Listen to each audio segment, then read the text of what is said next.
let's see.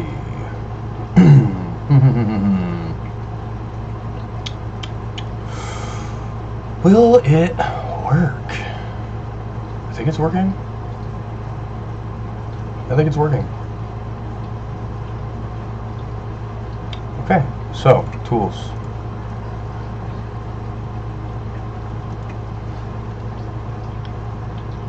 Oh, there's Jeremiah. Yes, sir. Bring the man up. Bring him up. Now we can do a sound check. Yep, it's working, buddy. Let's go. Yay. There's always a way. There's always a way. We figured it out. Heck yeah, buddy. All Yeah, right. it's kind of like what we're just talking about, right? You know, because Paul's version of it, Jesus paved the way, so we just found the way. Nice. Yeah. We broke through, buddy. We broke through. Yeah, we did. We broke the veil. Yeah. So we kind of get to recap some of the stuff that we were talking about. So beyond, so a post-theist actually means that they don't necessarily deny the existence of God. They just don't see the importance or meaning behind it because we've reached a ethical and moral standard of our society that surpasses anything that's ever been like Cain. Interesting. Okay. Interesting. So the philosophical connotation to that is interesting, I should say. Like, I think that's different. One of the things about it is one of the reasons why we can all have some of these conversations is I think that we all have an element of that ourselves. Interesting. Could you elaborate that a bit more? Yeah. So we all can see God in all types of ways. You know, just based off of everybody, you know, that in the space and all of that, we can all take different approaches to God, and it's okay. Okay. Yeah. All right. That makes sense. Like, there's no penalty for not picking a side in terms of, like, you know, what kind of identity you want to follow or characteristic traits of God, essentially. Like, you believe it's just necessarily just it's a nothing burger. Right. Yeah. Because the essentiality of it, right? Like we all know that we can live a good life, and we have the methodology to do that. I think Tomb Knight's a really good example of this. I would agree now that you say this. I didn't realize it now, but yeah, Tomb Knight actually applies to the exact characteristics that you're talking about. I like Tomb Knight. I think Tomb Knight's actually is really good. I always catch him like early in the morning when I'm like first waking up and looking for something to listen to while I'm doing stuff and getting around, and it's like, oh, Tomb Knight's live. Sweet. Yeah, no, it's a good live. I like his. I like the question that he asked that one time, and that made me really like him a lot. You know, just from his perspective. You can tell he's like trying to be like good faith in his discussions. Right. That's pretty real. That's why I really admire what he does, for the most part. I think like you know, kind of on the example of like you can believe in God, but you know he's like, I'm a Christian, but I don't necessarily subscribe to all the miracles. Explain that. I'm like, well, that's a good one right there. I can't explain that one. Would the miracles been most of all? I would say it was more self-transforming, more so than like trying to achieve miracles for others. It's a very selfless approach to God if you really boil it down. Huh. No, by the way. Because you're kind of kicking in his door. This is definitely a different approach to God. It's like, I can reach this transformation, I can do these things. Like, so you know the self-glorification hymn that we were reading that night in the Essene books? I believe I recall that correctly. Yeah. So what they would do is read that, and to the point they started saying we, so that I would become we. And so when they reached that state, they were singing within the choir of angels. So they're becoming part of this collective then, essentially, or identifying with becoming part of this collective through the transformation process? Yes. They could actually That's why do their more. purification rites were so hefty, because they were trying to maintain this high level of purity so they could dwell and work with the angels. Wow, that's actually kind of interesting. There's a whole aspect to this that I never really took into consideration. That's that some of these older like Enochic literatures that Justin was talking about and explaining in the last episode that you shared with me. Yeah. It was truly fascinating that there's a stylistic preference for certain aspects that we learned about from the Q documents and then the Dead Sea Scrolls, and that seems for the most part consistent. And you can see the other ones that don't apply to that delineate away from certain canonical styles, which is why even early on some of them got thrown to the side, essentially, or considered heretical. But it's interesting to see how all these things kind of, when you look back on them and you kind of get past the whole aspect of heresy as a bias, and you kind of look at the text for what they're worth and their historical time frame, right? Especially this Q document, this Qumran document, these documents, I should say. There's more than one. It leads to an interesting understanding that even, it seems, maybe Josephus touches on slightly in his writings. I mean, I know he talks about these people, these Essenes in his writings, but I don't know how far it is that he goes into correlating what's written into these, I guess you could say, these texts that reinforce the paradigm of Merkavah. You know, this seems like something that's pretty much like resurfaced over time that we've lost. It has, because you know what's happening right now inside of the, I guess they're trying to decipher some stuff in early Middle Age magic theology, I guess is a good way of saying it. I don't really know how to word this other than that. And so they're finding that this Merkavah stuff has been trickling in, and they don't know where it came from. And so what's really funny is they realized that they had to translate all of this Merkavah literature before they could actually understand a lot of this early Middle Age magic material. And so these Merkavah documents that we get, these are coming out of the Dead Sea Scrolls strictly, correct? It's like this is more of the recent findings that we're getting out of the scrolls from Qumran in these caves? Is that how we're kind of getting that? I don't know exactly. So I don't know how to answer that question exactly. I need to do a little bit more research on that. I can look into that while we continue. Yeah, but from what I know, they've only been researching these documents for the last 25 or so years. This is a very new stuff.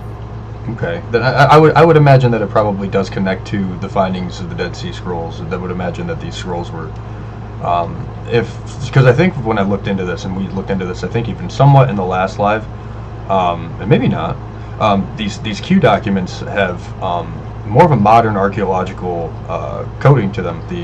The way that they're archived, the numerical system that's used is more of a modernized system. It makes sense that a lot of the stuff that they're retrieving are coming from these recently found documents in these caves that have been left for 2,000 years. And Right. now we have people with the right minds and the right training to look at these documents in a professional standard and try to look at and translate them accurately without too much of an infectious bias that we've seen in interpolations for centuries, millennia, to figure out what more can we know about these people. Like, we should, as far as I know, we are very lucky to even have these documents. Yeah, that's what Justin said in the last one, is that even just having the fragments and the bits and pieces that we do have, and they've been able to collect and try to put some of this stuff together. I mean, there's only like 10 people actually working on the translation and working on the material itself, let alone people trying to decipher it and understand it. You know what I mean? From a theological perspective. Right. Okay. Yeah. No, that's true. I mean, we're really at a special time right now. We really have all the stars aligned, so to speak, in terms of being able to look into this. And I also think, I'll just say this, you can't really study this stuff, this Merkavah stuff, without understanding fulfilled eschatology. It's really important before you start diving into it that you understand that it's connected to that same heritage, that same stuff that we all kind of study now, you know. So yeah, once you understand that you have that fulfilled eschatology, this stuff becomes even more beautiful because you can see, you know, how it interlays with the Bible and also like the natural developments of their culture. So this gets really, this becomes really a joint effort among different departments in terms of It does. trying to paint a whole picture here. Right, because you have us who are on the ground floor trying to figure out what it means from a theological perspective through the translations, right? And then you have the people finally working on the other material that is linked to. So we're actually going to be getting other source material that's going to help reshape some of even like New Age spiritualism and stuff like that. Because we really need to get away from these Neoplatonic ideas, in my opinion. We really do. Yeah, is that necessarily what you think is like more reformative and away from what the like orthodox understanding of like the return and the end times and everything would be? Like there's kind of a too much of an, I don't know, I wouldn't want to say it's an interpolation. Maybe it is something figured in later on down the line, but I think as far back as we know, Paul was largely inserting what we could know as certain areas Neoplatonic ideas, right? I mean, yeah. So it's because it also gives like a lot more clarity on the nature of the biblical God, like in the sense that he wants a covenant of fellowship and like communion, not this like, he doesn't want to like merge with you, if that makes sense. He doesn't want to like fusion style, you know, Dragon Ball Z with you. Right, okay. No, that makes sense. Huh. So, this aspect of the chariot, I mean, Justin, I think, goes over that pretty well. I think that's in the second episode, where he talks about the concept of the Ophanim and the wheels within wheels thing, and how it's like, there are aspects and components to these different angels, I guess you could say, in this hierarchy, that allow there to be some form of like transport to these heavenly realms, right? Is that necessarily what I'm getting out of this? I feel like that's what I'm kind of understanding it to be, is that they're all part of some type of collective cycle. These Ophanim are, at least the wheels, or have some type of interconnectedness to them, I believe. And that the whole aspect to it is that they play part in forming this chariot that allows there to be some form of transition, or allows you to take part in this transformation to reaching these different places, or palaces, I guess you could say, for the Hechalot. What hell the incense? Yeah, it's an interesting concept, but he really goes over some of the archaeological and like material data in there too, and I found that quite fascinating. Some of the remnants we have left of that, and how it symbolically represents this idea is quite interesting. I've never encountered it before. But to realize that the high priest in Jesus' time were practicing the same thing. That's a big one. Yeah. They're actually practicing this. Yeah, it really does seem like that's part of what we've been essentially missing in the story, is like, how is this part and parcel of a how does it make more transparent to us what the story is really about? Like, in order for you to know a story about, we can consider it a myth, right? A myth on Jewish philosophy or on the Jewish heritage or of the aspect of God. How does that change the situation that we look at this whole thing with, right? Like, how does knowing about what's in the Q documents change the way we look at the story and the perspective? That's really the big thing that we got to figure out. It's almost more real. Yeah, I think it gives a lot more definition to the spiritual world. Because if you read the Bible, there's really not much to it, and if you read like a lot of the Quran documents and a lot of that stuff, there's a like dimension to that world. So when Justin is talking about Enoch 1, 2, and 3, right? So at first Enoch is still shiny, then he gets then he gets to go to heaven, and then he gets to sit on the throne.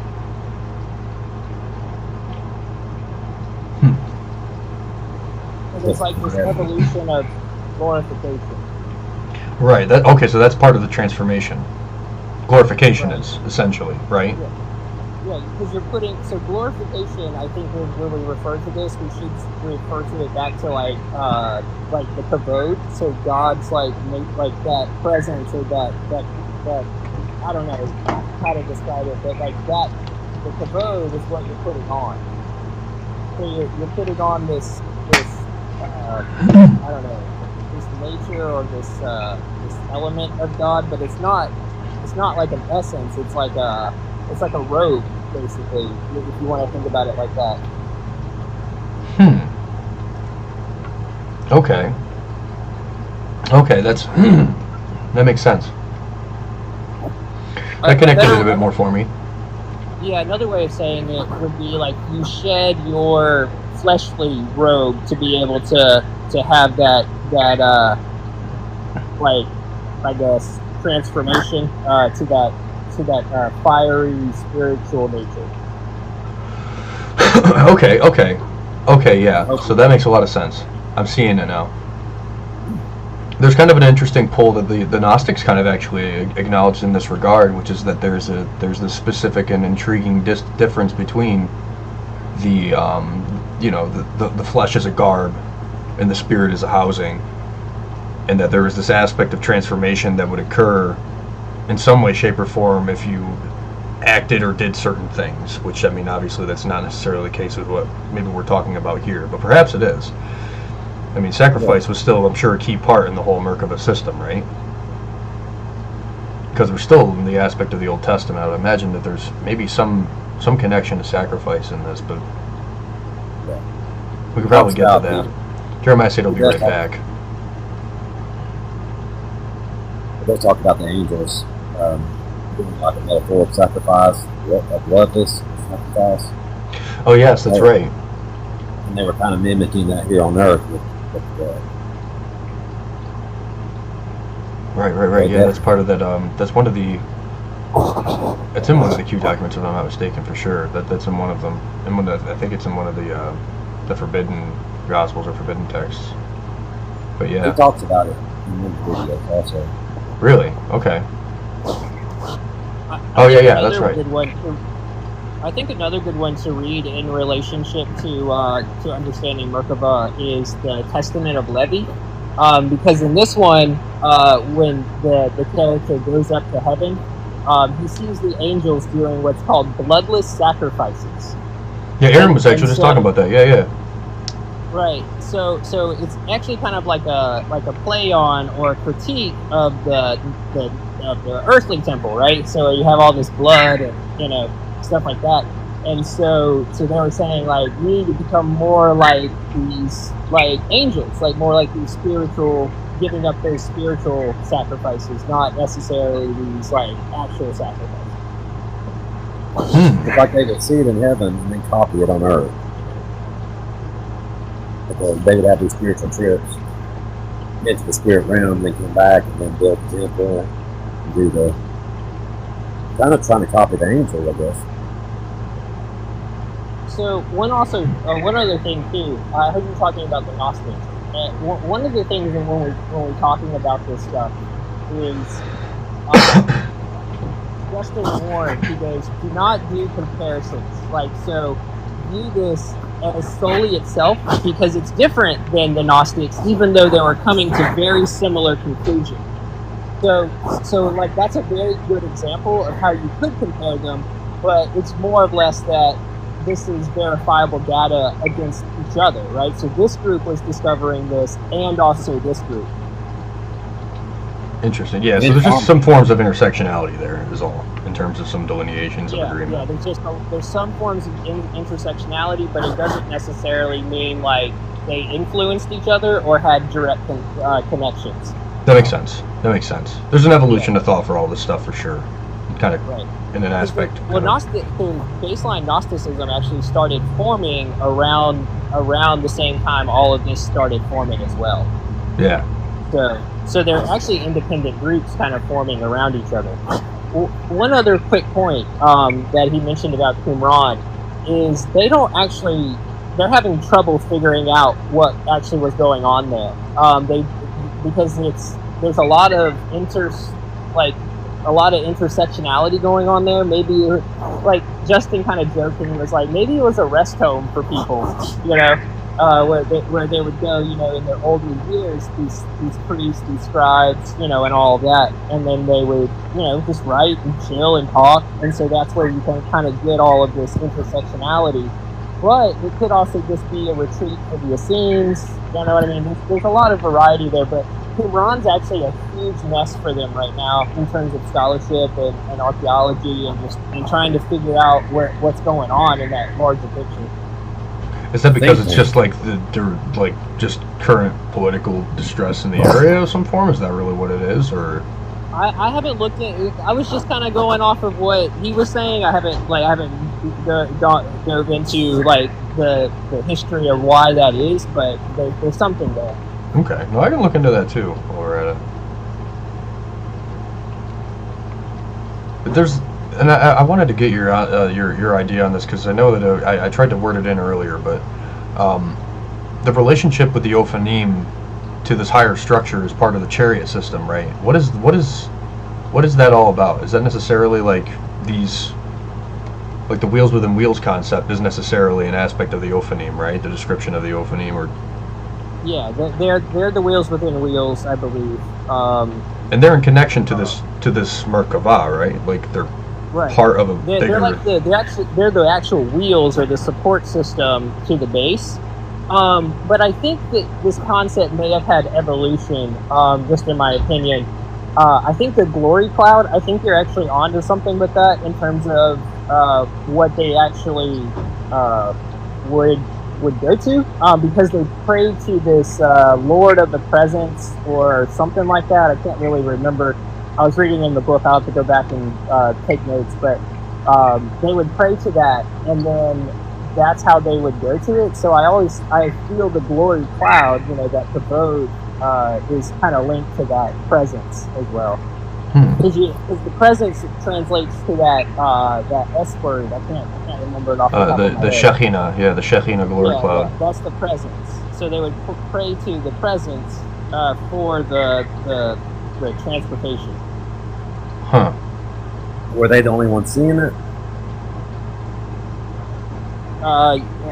Yeah, it was. I would say it was internal.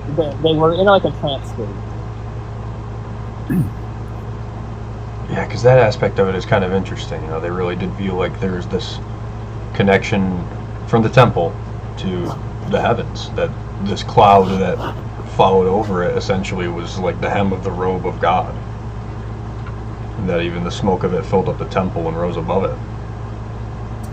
There's like this weird mythology around it from people around that time that acknowledge its idea and its supposed existence being there and then going away, and I don't know, it's very interesting to think about because we really haven't been able to really discuss more openly this idea and how these symbols connect to their beliefs. Right. You know, it's kind of funny. Justin kind of joked about this on the at the kind of end of the live. He goes, if you were to take the Bible in its current form right now and drop it into the 1st century, the only book that they would know is Revelation. All the other ones, they would be like, oh, this is like, Greek, or this is not even us. The only one that they would understand is Revelation. That's interesting. Okay. Mostly which because is of funny, the symbolic references within, that's right? the most confusing, right? Right. Yeah, that is actually the most confusing one for Christians, for sure. That's for sure. Wow.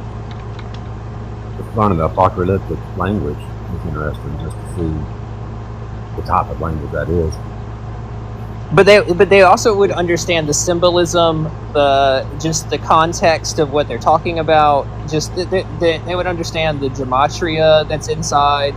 There's a lot of, like, honestly, I think that just based off of this Merkavah stuff and what Justin was, kind of concluding, you could probably say that the writer of Revelation was either a fully Jewish person or had deep Jewish ties. Because implicitly of the knowledge they have, right? Like that they've demonstrated in the story. Yeah, because of the knowledge they have, yeah. That makes sense. Like you could see just really how the proper understanding that they have correlates to what we know about the culture. I think that is that kind of right. Yeah, Like, exactly. they're in essential agreement. Okay. And I think it could allude to maybe even saying, or like I said, like it's like a small, sorry, it's like a weak evidence for that it was written prior to 70 AD. It's weak. But if you look at what happened after 70, right, all of the rebellions and all of that stuff, it would be really hard, I think, for a natural Jewish person to be able to write that book in its entirety. You know what I'm saying? So I think it's weak. I'm not saying you should believe it or anything, but like I think that it could support that. Okay. This is, I feel like we're getting really close to something here with this whole apocalypse literature too. I think this connection with the apocalypse literature is going to really take the mask off of the attempts of people to try and twist the illusion on what the, I guess, the traditional standard or knowledge for it was, which it seems that if we take the mythicist route on this, that the prior prophecies that were impending even from the point of Daniel failed, we could say, right?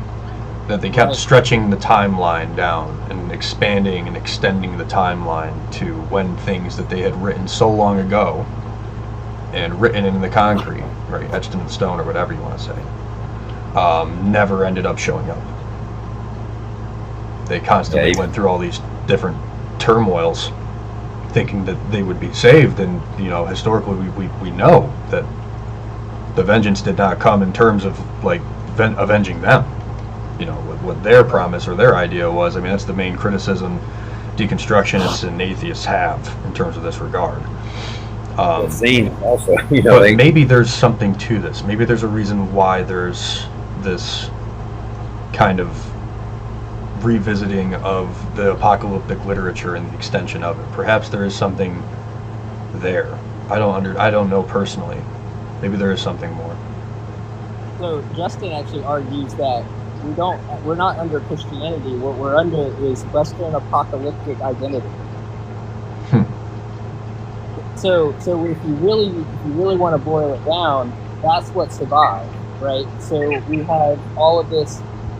So what he's trying to say is we should read all the apocalyptic literature within that time frame to really understand what their mindset was and things like that. So this is just an extension of just a small fragment, you know what I mean? So you have, one part, the Bible, I guess, and then you have other things that are going on, There's a lot of literature that needs to be kind of like processed and looked through. Oh, for sure. I feel like as we go on and we start uncovering more of these things in these caves like what we found in Qumran, and we start finding more and more of these things, I guess given the situation that we have, we will see an expansion of Western influence in the region, which does mean that you will see the Western methodology of archaeology and anthropology come into those regions. You will see people try to come in and preserve these documents for the secular purposes, right? That is where we're going to have a lot of different expansion of ideas and understanding of the literature. And right now we're at a perfect time to discuss this. Like, you being able to be involved with Justin's class and see more of this from a scholarly perspective is huge. This is something that people I'm sure a long time ago couldn't really hope for. I would say that right now we're the only three people talking about this in any sort of context. There's obviously more. Hold on one second. Mm-hmm. No, I agree though. This is something that is very niche.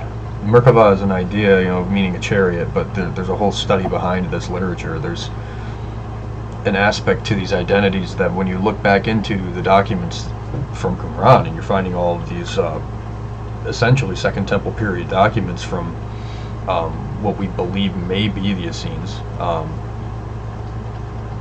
they really just take a lot of different masks off in terms of what we previously knew about people during that time for 2,000 years, right? We largely relied upon Flavius Josephus for understanding what things were like during the Second Temple period. But now we're starting to thing- have more and more of this archaeological prospect come into play, and we're starting to learn more about these Second Temple documents that we're finding. So that's going to change up a lot of different things, I think. When God talked to them, this is how he talked to them. They went to him and things like that. It exposes how they were talking to God, basically. It's not what the biblical narrative is. It's a little different. It's quite a bit different. Yeah, it is. You're right, and you're actually like hitting the nail right on the head with that one. It is a way that they are trying and reach, basically, like what it seems like to be the palace, the seventh heaven, I guess, in this regard of the literature. Yeah. But where the Shekinah is, wherever the Lord is in His presence. Yeah, they would come out and tell. God said, "Go kill every man, woman, and child." And this is how they got that information. It's a complete practice. It's a lot of things involved, but they were literally going in, God's house and saying, "Hey, what's here?" Looking for things. Yeah. That's what makes it so real, where different people were having the same experiences spiritually. Where they could almost, I don't know if they were communicating with each other, but they started figuring out what they wore, what they said, to get them around different obstacles. Yeah, it is interesting to tie in some of the different literature of what we know about the Essenes, the connection of that knowledge of the Essenes to the character of John, the voice in the wilderness, John. And yeah, it really gives you kind of a more anthropological perspective on what's going on here with the people. Why John is acting in the characteristics that he has is because there's a certain tradition that he's set forth from.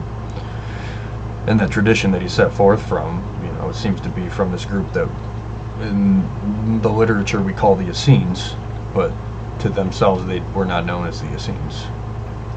Yeah, they were the community or something like that. Yeah, they said I forget what they called. I forget what he said they were called. Or they called themselves. Yeah. They would never call themselves the Essenes. Yeah. But they did believe that, they were going to go to battle, and be destroyed, but that not God would come. We see that being played out with the siege, but, they didn't get it right. God didn't come at night. Yeah, so we have basically 4 main sources that we know about this group called the Essenes. I know I'm kind of deviating a bit from the Merkavah here, but I just want to kind of revisit this because it seems like this is one of the main contemporary sources that we, or at least the contemporary views that we have, is that the Essenes, or whoever these people are that we call the Essenes, are playing a significant role in part of the resistance period and the reason why we even have a lot of this knowledge preserved. But they're active from the 2nd century BC to the 1st century CE, and they're primarily in Judea at around the same time.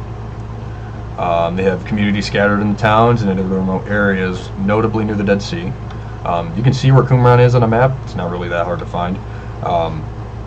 Where the sources that we know them from come from Flavius Josephus, who really primarily wrote down a majority of the information we know about Second Temple Judaism. Philo of Alexandria, Pliny the Elder, and as well as possibly in the Dead Sea Scrolls community.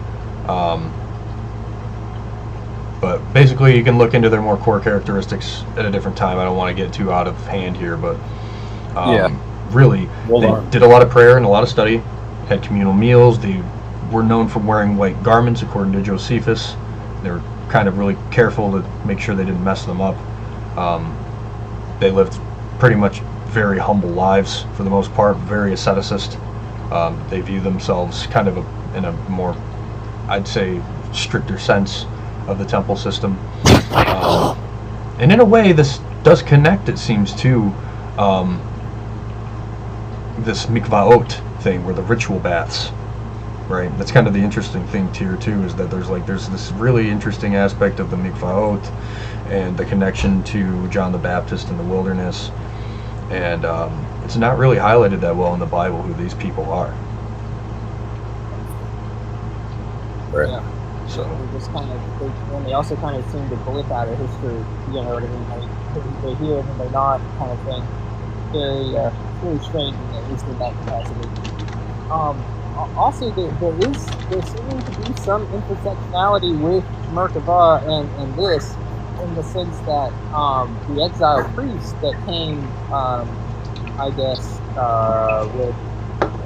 like say around the 1st century, maybe around that time frame, they would have came to those places and had access to some of this stuff.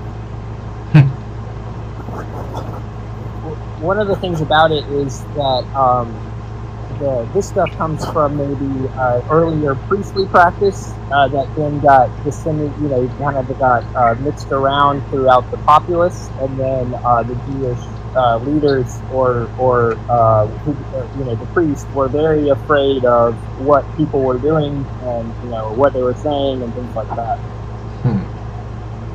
Because in the but the thing with the Essenes is when you look at their practices and what they were trying to achieve, just in the wider landscape, it does seem like they were doing all of this ritual stuff to prepare for some sort of connection to going to angels, being with God, these type of things.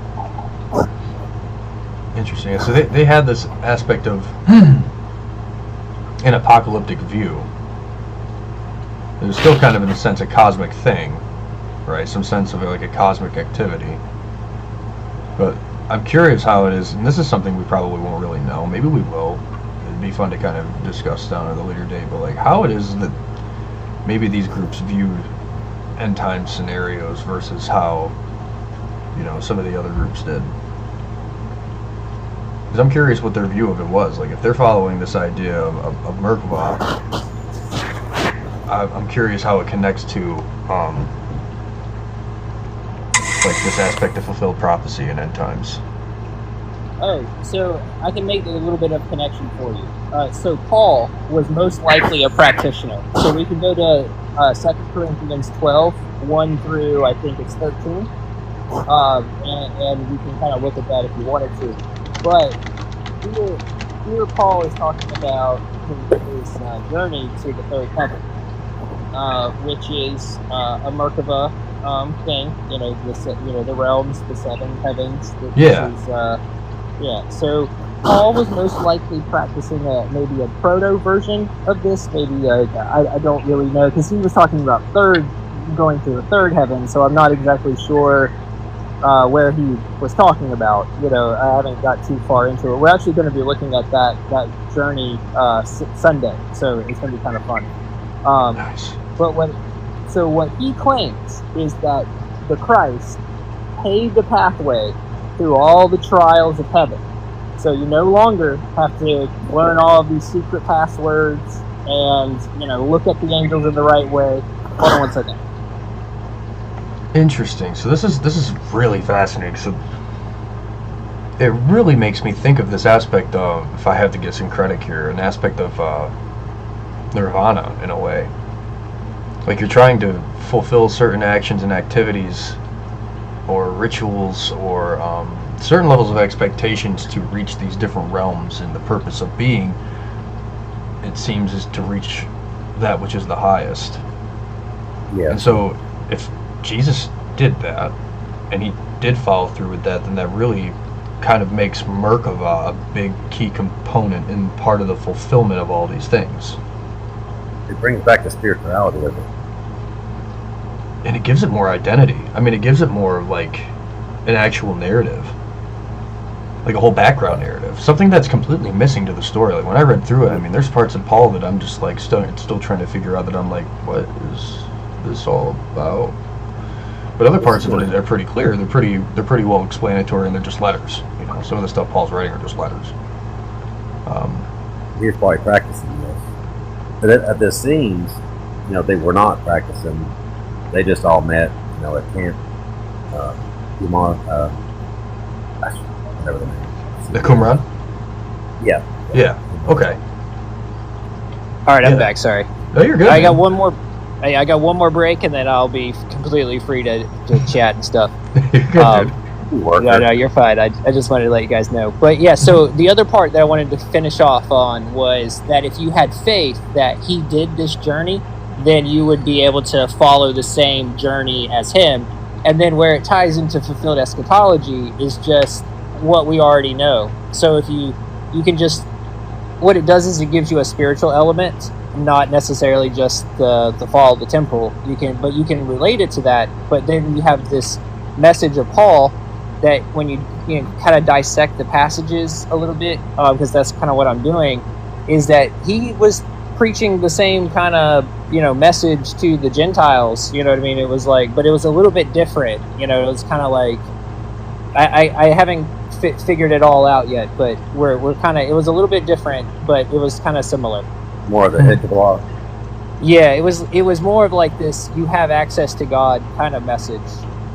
Okay. That was a good news for the Gentiles. Essentially, these barriers that you would need to cross using Merkavah, or this chariot system, are basically removed. The great barriers are essentially, like, that's what the work essentially did. Jesus ascended all the way to that seventh heaven, to the realm of the Shekinah, where the Lord exists or is present. Right. And, correct. Okay. And the other part is he gave us heirship, right? Kingship. So God gave authority to Jesus, and then Jesus gave that authority to us. So we can go on the pathway instead of going through trials. Correct, because we have access to the presence of God now. What limitations does that bring? Are there any, or is this like a universalist idea? Maybe. It would. I have. I would say my universalist meter has moved a little bit. I mean, I was already kind of like basically 95. Because I only view like the most awful of awful. But it's kind of maybe like 96 now. Well, because this does give a pathway to everybody. If you believe the work, as a fulfilled eschatologist, this does really lend itself to everybody having the presence of God, and it's really hard to debate that, at least from my perspective. I still think there's accountability to what you choose in life. You can choose to have God's attributes or the adversaries. There may be a pathway there, but it seems like there's still going to be somewhat accountability. But no, yeah, it's true, bro. I feel that. But sorry, I didn't mean I thought you were there. My bad. But maybe the 7 different heavens is refiner, crucible, whatever. Or that would be the third. That would be the third in the thing, because that's the realm of might. So that would be where the Gehenna fire would be. But they don't like you there, so you're probably not going to make it far. I mean, I don't know. Interesting. So one of the realms itself, one of the heavens itself, is a realm of this Gehenna hellfire, if you will. In a concept, is that what you said, Jeremiah? I don't want to mistake you on that. I'm not sure. For me, I know there's angels in some, and they don't like us. Which is so crazy. It wouldn't be a fun place to end up. What they did spiritually was terrifying. I mean, they had to go face these things, and if something happened there, it could definitely transpire to your body. If an angel, chopped off your head, then you might not make it home. You know what I mean? Right. It's serious matters, but I think the ultimate thing would be, just a fundamental, basic thing would be. I mean, we know good and evil. We know we can choose. I just think there's something to do with that. Either you fill yourself with positive energy and you end up in a positive atmosphere, or you negative energy and end up in a negative atmosphere. I've been trying to work on that, man, myself, truly. I've been really soul searching lately. I've been trying to do more meditation and free time, and I've been trying to reflect on the things that I know have weighed on my heart quite a bit. experiential things everyone goes through, you know, different family loss, issues with relationships, you know, distrust from certain friendships, and you just like, over time I've been realizing I can just kind of accept these things are over now. And I've kind of gone through this like path of forgiveness in a lot of senses, even for people that I still think I believe don't deserve it. But I feel like it's beneficial for a path that I'm trying to take to do so. Right. I'm trying to be honest about it. You know, I'm trying to hold myself to a standard where if I am in a state of judgment in any capacity, that I tried my best to alleviate any problems that would come into that judgment, if that makes sense. Like, personally in my own path, I don't want to have any issues when this is all done, if there is some afterlife or whatever. I'm trying to make sure, like, in a sense, like Marcus Aurelius says, like, everyone's going to fade away from this in time. Everyone will. Everyone will perish. It's just a fact of life and reality. The least you can do is just be kind. And this is coming from a guy who literally could at any moment or whim take someone's head off, in your example. Freely, at any moment. As a general, he could do that. Completely at his will, but it wasn't in his nature to do that. There's transcendental natures to all these things that people view, you know, and it's like, my path that I want to take is one that leads me to a place that is similar to what's talked about in these ideas. Staying in the moment is one thing that I've done a lot more here lately. And that seems to be, you know, obviously the best way. There's a few tricks just to keep yourself in the moment. But normally you can always deal with the moment. Just stay there. I don't think it's the future or the past to a certain degree. Just, so far it's been a better way of thinking. Just an overall feeling for life has been a lot cleaner. I feel a lot healthier in my mind. I've had to walk through a few fires here lately and trying to figure out what that actually means. And if I'm fearful of something, I start demanding why I'm feared. Why do I fear that? What's your problem? You know, and maybe whatever that question is, that may be a lie. So the more you get rid of those lies, the more you realize, hey, there's nothing to fear. And you make it through that obstacle. You get rid of that fear. It's pretty good to have fear because that can identify what you need to pay attention to and to deal with. But most people run from it. And that causes all kinds of problems. Yeah, it does. It certainly has for me, man. I don't know. I started looking into this whole idea that you guys brought forward of this Tree of Life thing, and I started trying to see what I can apply to it, and I feel like I've just been alleviated of certain burdens. It just used to bother me. More accountable, but it gives you more freedom than anything. I mean, it holds you accountable to everything, but and in return, that gives you more freedom than. It's been amazing, really.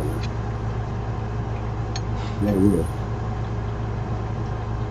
Yeah, it feels a lot more freeing, man. But for me, it was all day long. I'm looking for beautiful things. Am I sitting or standing? Are we talking on the live? Different things. You know, this is truth. This is what's happening. I can pay attention to that all day and just don't go against that. And to me, that's what God is. So, I can't explain what God is. I can't see him all day long, but I know what truth is. I can see it all day long. It takes a commitment to care about truth. What's that, Jeremiah? Oh, sorry. I'm probably in a bad spot right now. I will be back on the porch in just a second. But one of the things that I really enjoy about just finding this stuff is it kind of supports a little bit more of like the kind of the philosophy that we apply to the Tree of Life. It's that going to that divine presence, and so kind of having some of these higher terms to kind of understand that, I think is really beautiful. So it kind of gives us a little bit more like support for that type of philosophy. Support's a great word for it, because when I put it in my head that when you said that Paul was essentially a practitioner of this and that he had used it to make it to this third heaven, it made me realize that this is a structure. There is support Right. here. Like there's some foundation that derives back into the actual faith of these people at the time. Some of them, I mean, we anthropologists I know at this point are still arguing how big the group they identify as the Essenes were, of how big they were across Judea, because we don't really know. We know that they were basically almost, if not effectively, eradicated by 70 AD, 73 AD, by the end of the totality of the war. So that's kind of a fascinating aspect of the people is figuring out like what the foundation was, and this seems to be part of that. I'm pretty sure they were at the siege. Yeah, they may have been all at the siege. So just imagine this. Okay, so if Paul was a practitioner and there was, like, say, roots to it, we've been living under the world shaped by a mystical journey for 2,000 years. So can we then say that mystical journeys do not have some sort of credibility at that point? You know what I mean? Because like if that's true, like this is part of it, and it has shaped part of it, So that's kind of how I see it. And they practiced this for sure up until the temple. That's an interesting idea because it's leading me to an Occam's razor, and I don't know what way I want to go with it. I might want to think on this for a while. It's kind of hard because when you expose like this element of it, right, then you have to kind of like take acknowledgement of that, because like this if it is part of it, and we've been living under Paul's mystical journey under the last 2,000 years. Right. Even though he stated himself in the story, he completed all of the work, he preached to every creature under heaven, they are still perpetuating the works of Paul. They're still preaching to every creature on the earth. Right. But it'd still be the same teaching that it just wasn't, the high priest wasn't the only ones that could do this. Anybody had God. The high priest kept it to themselves, but the whole thing. See, that's where I think. Oh, go ahead, Aaron. I'm sorry. The whole thing was everybody has access to this, and it seems like that's what Paul was teaching, which is now that the Jewish story's over, Jesus fixed it. Now he can go back to that message. Yeah. There's also just hold on one second. Hold on one second. I'll be right back. Yeah, no, you're good. The Occam's razor that I'm thinking of here is that, I mean, there is either some level of granted legitimacy to this aspect of the Merkavah literature that effectively is either being utilized for some level or purpose of perpetuating this futurist Paul myth, but I can't seem to wrap my head around that, because it doesn't seem that the evidence we have over time is that they knew anything about this until we got these Q documents.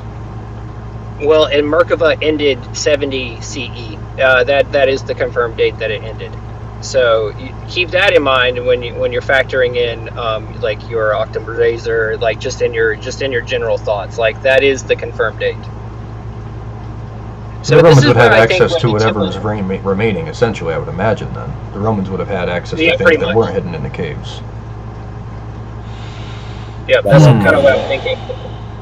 Also, the other element that I was thinking of real quick, I just lost it, but it'll come back to me. Yeah, I was thinking of this Occam's razor. I'm trying to think the other potentiality here. I mean, there's either some granted legitimacy to these things, and they do have some type of significant, like an ambiguous power, I guess you could say. But I feel like this is more or less oriented or manipulated today in terms of how we're viewing the Pauline epistles and the scriptures. So this is really interesting, because Paul, being a practitioner of this, only further acknowledges that this has some deep roots into the actual letters, into the culture itself. And so what does that say about the Greek influence? The Greek influence essentially would just be Persian? Yes, exactly. Because this was this is what I'm kind of talking about. We need to get away from Platonic ideas when we're talking about this religion, their faith and stuff like that, because that's not how they saw it. It's more about this union, like a communion with God. So it's like your personality and God's personality having a conversation. If that kind of like boils it down like to a very simple like example. So when you go to heaven, you're able to have that type of relationship with God. It's very different than like melding into God and becoming like divine essence.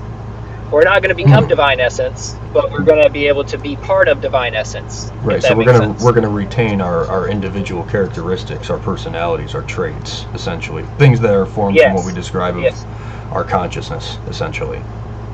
Yes, exactly. We're going to keep that, but we're going to receive a transformation of like this, the glorification. Interesting. This brings into the idea of this whole new body thing to me then too. This whole idea. Oh yeah, that's exactly what I'm talking about. Right. So you can see that covenantal, but you can also see it from a spiritual perspective that they're going to be changed. Like there was going to be a change. Not a removal. Yeah.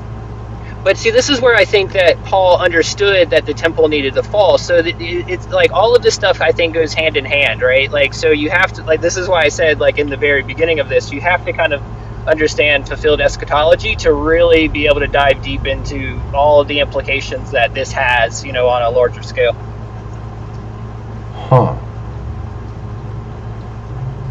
Oh, that's fascinating. CoachPeter says Isaiah 62, they would call them by a new name.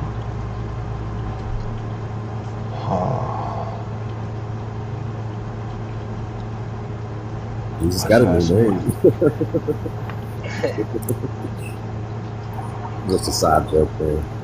I think that's in reference to the Essenes too, like because I know that you're kind of diving into that, CoachPeter, a little bit, or a lot, or have dived into it a lot already. Just based off of the other the last time we had this similar conversation. Guys, I will return really quick. I gotta go and feed some animals before they decide to like destroy my house. I will return here in a little bit. It won't take me long, and then I can kind of like help you maybe finalize some of this up. Maybe cut this. I don't know if I might cut this yet. I might continue this a little bit longer because this discussion is getting really interesting, and I'm learning. You're helping me shape a bit more of what I've heard from Justin into a more, not necessarily refined way, not to down Justin at all, but it's just like he puts out a lot of material for you and he explains it very transparent, but sometimes I just need to hear it from another person's perspective to be like, okay, maybe I can compare that logic and that perspective. So maybe I need a bit more of that, but I'm going to go and make sure these animals are fine, and then we will continue this. You guys can go ahead without me if you want. Aroach, I do have you. I did give you moderation from like a long time ago. Okay. I have to do the same with Jeremiah, I think.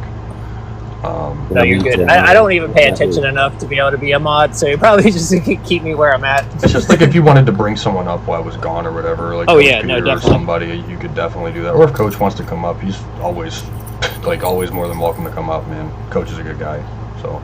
Yeah. How do I do that? There should be a section for you.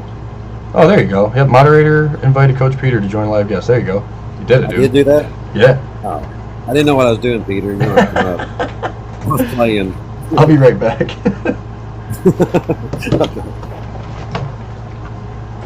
I got the power to kick you, Peter. You can kick me too, sure. I'm eating dinner right now, though, so. Okay. Be able to talk much. Yeah, I was just testing it out, and I forgot actually I was doing it. What you eating? A chicken salad.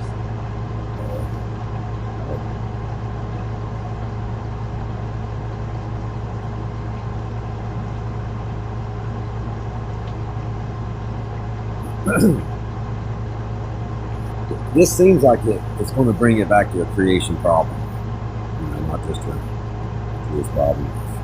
It seems like it's hinting around to that. Anybody could, talk to God this way.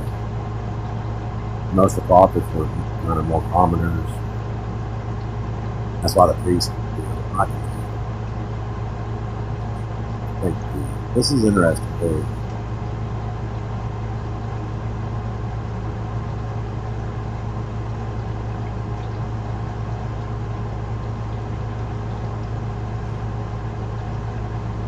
What were you guys talking about? All kinds of stuff, but just like what's on the background and Merkavah stuff.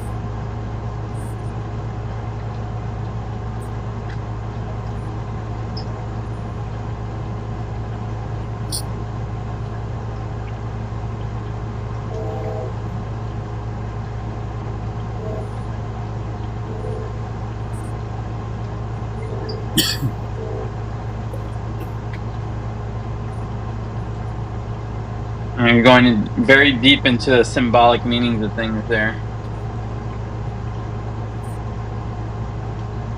It gives it clarification of what it is.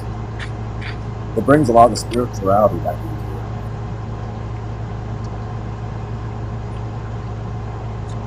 into it. Mm.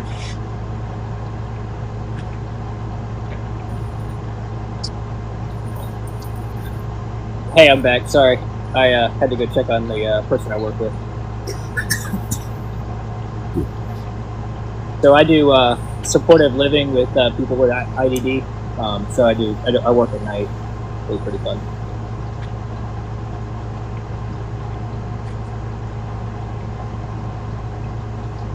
Going good? Yeah, we had to get him back on regular schedule. He's not really liking that so much, but it's okay. He's been staying up to like 12:30, 1 in the morning. He's like, I told him today, I was like, you had a lot of free reign while I was gone, didn't you? And he just smiled. I was like, no, we're going to be back on regular schedule now. We're going to be going to bed at 9:30.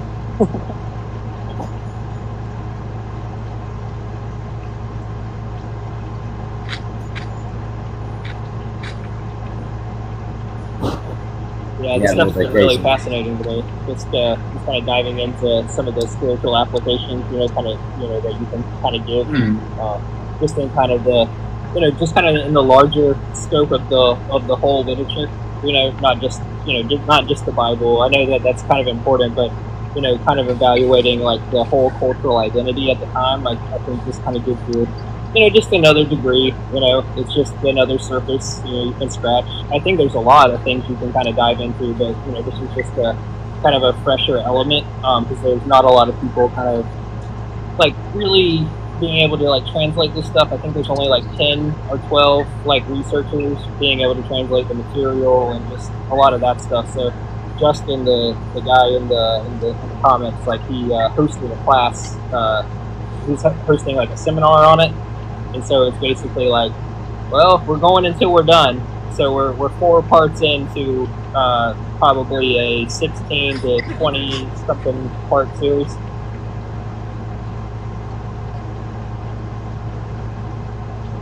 Just kind of going over like just some of their apocalyptic identities and things like that. I actually don't know why the Christians didn't use Isaiah 62. It's actually weird to me. It is kind of weird because you would think like that would be like a way to, because that's not a prophecy that they would attach to, but that is a perfect one. They would be called by a new name. Well, they went from Israelite to Christian, so like it's perfect. Yeah, and then they also have like remove the stones. Okay, so in that chapter, he's building a new Jerusalem, basically. Right. And then he says, remove the stones in verse 10. Your Savior comes.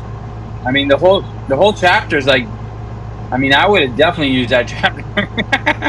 Because like some of because I've been going through some of the prophecies. I do this every so often just to kind of cycle through, and sometimes it's really hard. I mean, just like disciples, come on, like you have the Holy Spirit, like you could have drawn out a little bit more effort here. 'Cause this is not this is hard to justify. You know what I mean? That's just my opinion, but you can see it in other ways. So the prophecy was fulfilled. It just, if you read it from a plain text reading, from that physicality, you're not going to see how it was. You know what I mean? So I understand, like, from that perspective, but it does make it a little bit difficult.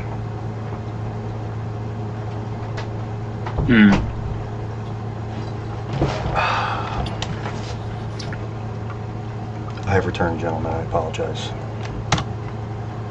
Are we safe again? Oh yeah, we're all good. Kitty cats won't be tearing down things anymore. Hey, that's kind of my thing. I do the same thing. Ooh, Coach, you believe the Essenes likely adapted Christianity? This is interesting. I like this idea. I think. So there's the possible scenarios is well, one, they were kind of like the Puritans, right? They were like in their own little world.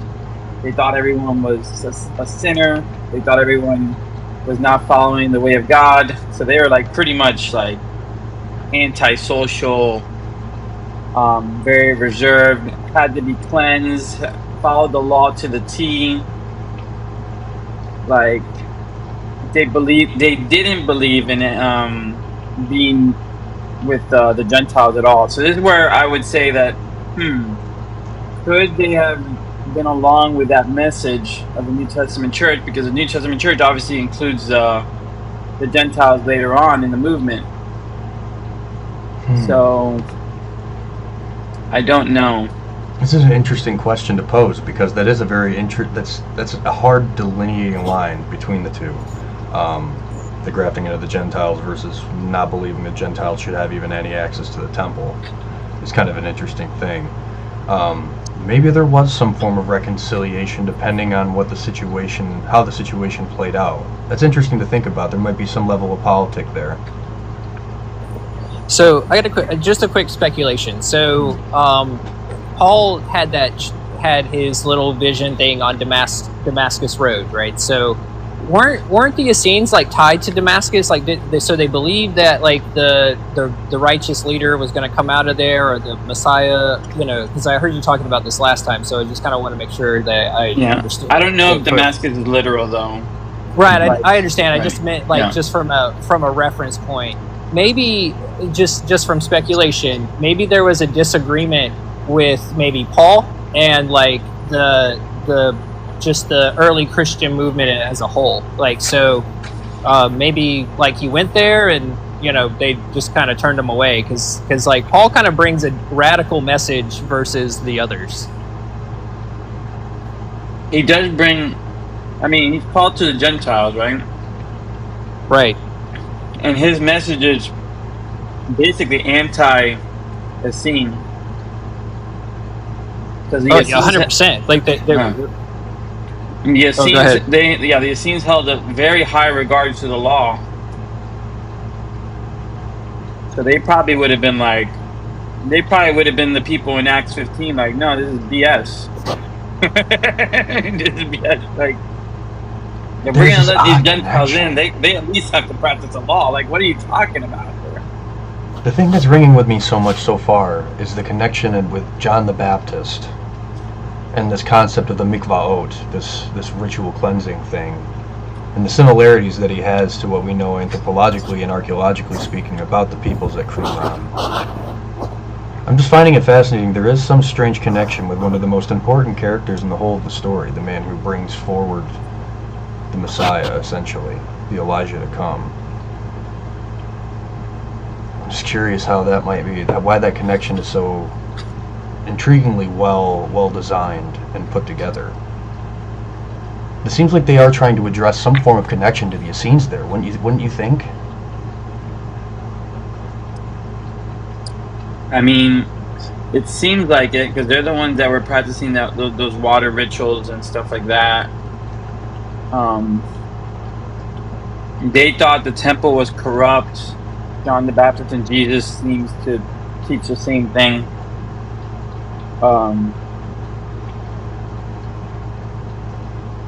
So Yeah, I mean, it's definitely possible that John the Baptist was an Essene.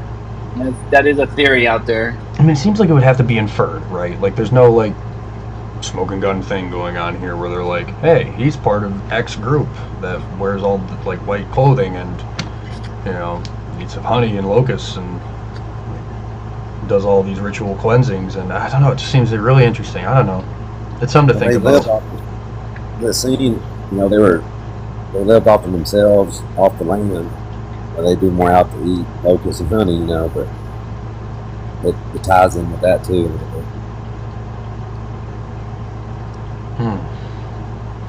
Yeah, I don't know why it never occurred to me this, because I know that as soon as Coach said that there's an idea that there might be a connection between them adapting to Christianity, it's like, makes me think right back to that spot with John. You figure out what everybody was believing and what parts of the Bible you're talking about, and what it starts to change it to be. I mean, the baptismal ritual thing, I definitely think that was Essene. It came from the Essenes, right? It was adopted from them. I think that makes a lot of sense, really. I mean, there's not really like another connection from other groups. A voice calling out from the wilderness. The Essenes are in the wilderness. You know, like there's things that seem to tie it all together. It is interesting. Kind of like even what Jeremiah was saying about this whole Merkavah thing and believing. I don't know. What is your view on Paul potentially being a practitioner of Merkavah? Are you familiar with this whole thing? Because I'm just kind of learning about it right now. Not necessarily right now, but Jeremiah has been going back and forth about this whole thing with Merkavah, and I'm curious what your perspective is on this, Coach. Well, I've never really studied it. I know it's in Ezekiel. Mm-hmm. It's one of those things that I read and I didn't really like click. I know it's like some mystic thing, right? Yeah, it seems like there's some level of a symbolic reference to this chariot, with the Ophanim being the wheels within wheels and being connected to this larger structure, this angelic structure, it seems, that allowed people to make this transformative process to access different heavens, which it is kind of a bit different in terms of concept to me, and brings up a little bit of some questions, I'm sure. Jeremiah says Isaiah is Isaiah 6:3. Just posted that.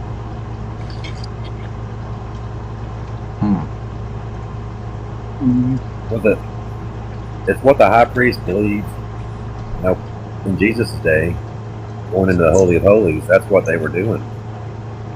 That's how they were achieving it. And it was the same people lead them to the wilderness. And this is how they knew and experienced God, as far as the priesthood was concerned. Okay.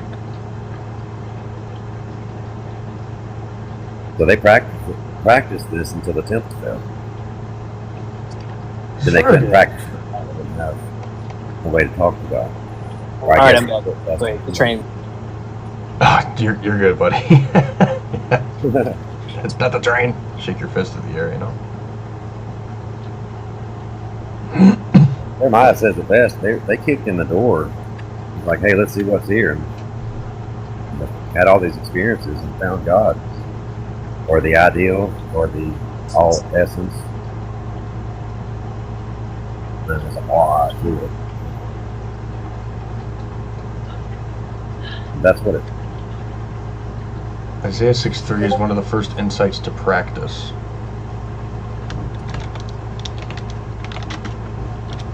I'm going to put it up on the screen.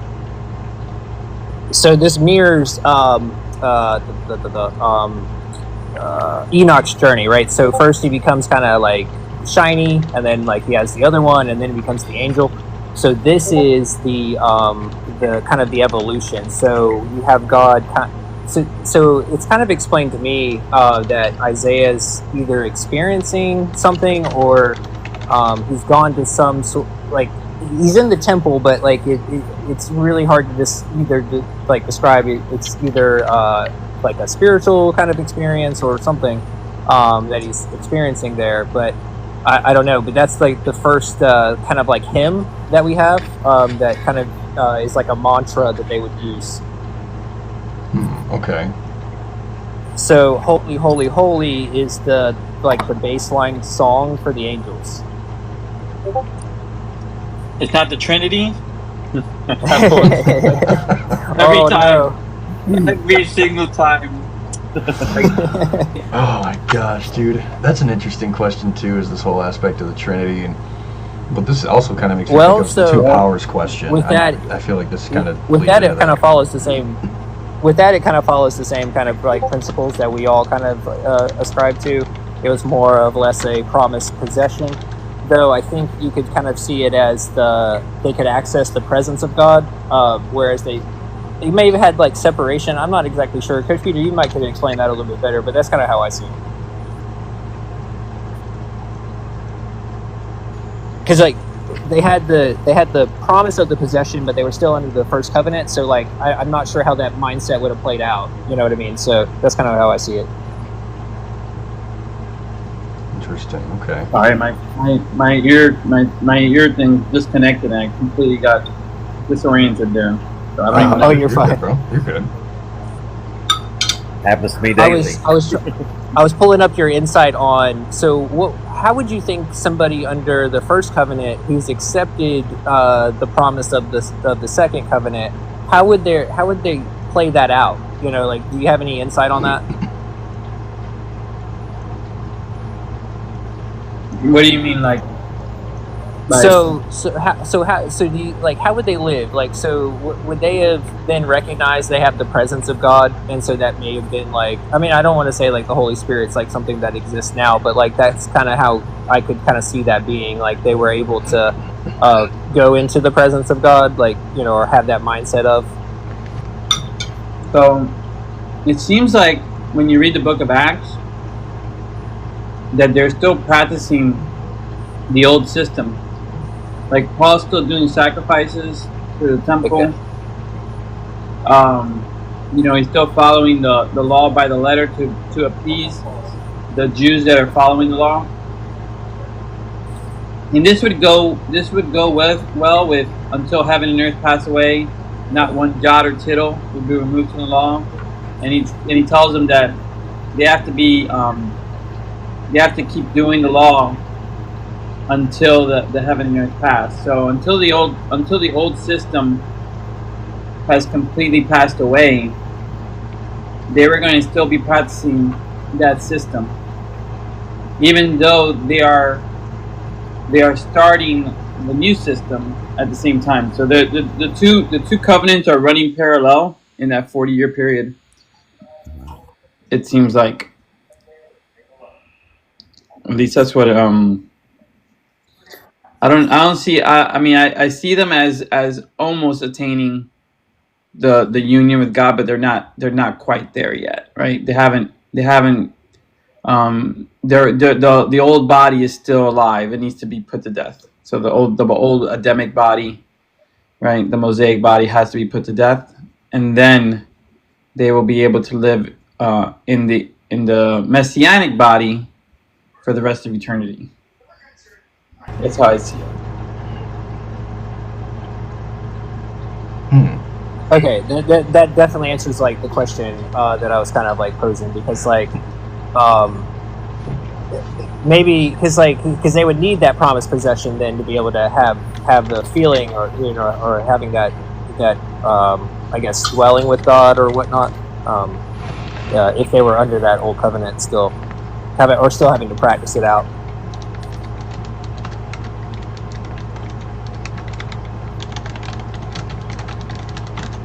I guess I wanted to hop in real Paul quick. was like, oh, go ahead, Coach. You know how in Paul in Romans 7, he's like, I do the things that I don't want to do. You know, and everyone thinks that he's talking about like some type of sin. Right. It's really talking about the whole law as a whole. Yeah. So he goes into the start. He says, "We know that the law is spiritual, but I am unspiritual, so it's a slave of sin." Right? So he's like, we know that it came from God. Basically, is what he's saying, right? Even though it identifies our sin. I do not understand what I do, for what I want to do, I do not do, but what I hate I do. So I think he's wrestling with himself. This is what I think he's doing. He's wrestling with himself on judging people based on the law, right? Because he's always done that since he was a kid, because that's how he was trained as a Pharisee, right? So when he sees someone do something that is against the law, he wants to call it out. He wants to do, right? He's doing what he hates, right? Because he knows now that God is no longer judging by the law, right? But his mind is still doing the things that he doesn't want to do. He's waging war against that. So that's how I see Romans 7. And with my understanding of Paul, that's a really good read. I would support that. I think that makes most sense based off of really what he's explained. I think you really hit the nail on the head on that one for sure too. I think it makes most sense with what he's dealing with. Because in my reading of Paul, he is very like gun ho. You know what I mean? He's just ready to go. And so that really does speak to his nature. So when he's like gun ho, he's also going to be very down whenever he's like kind of depressed.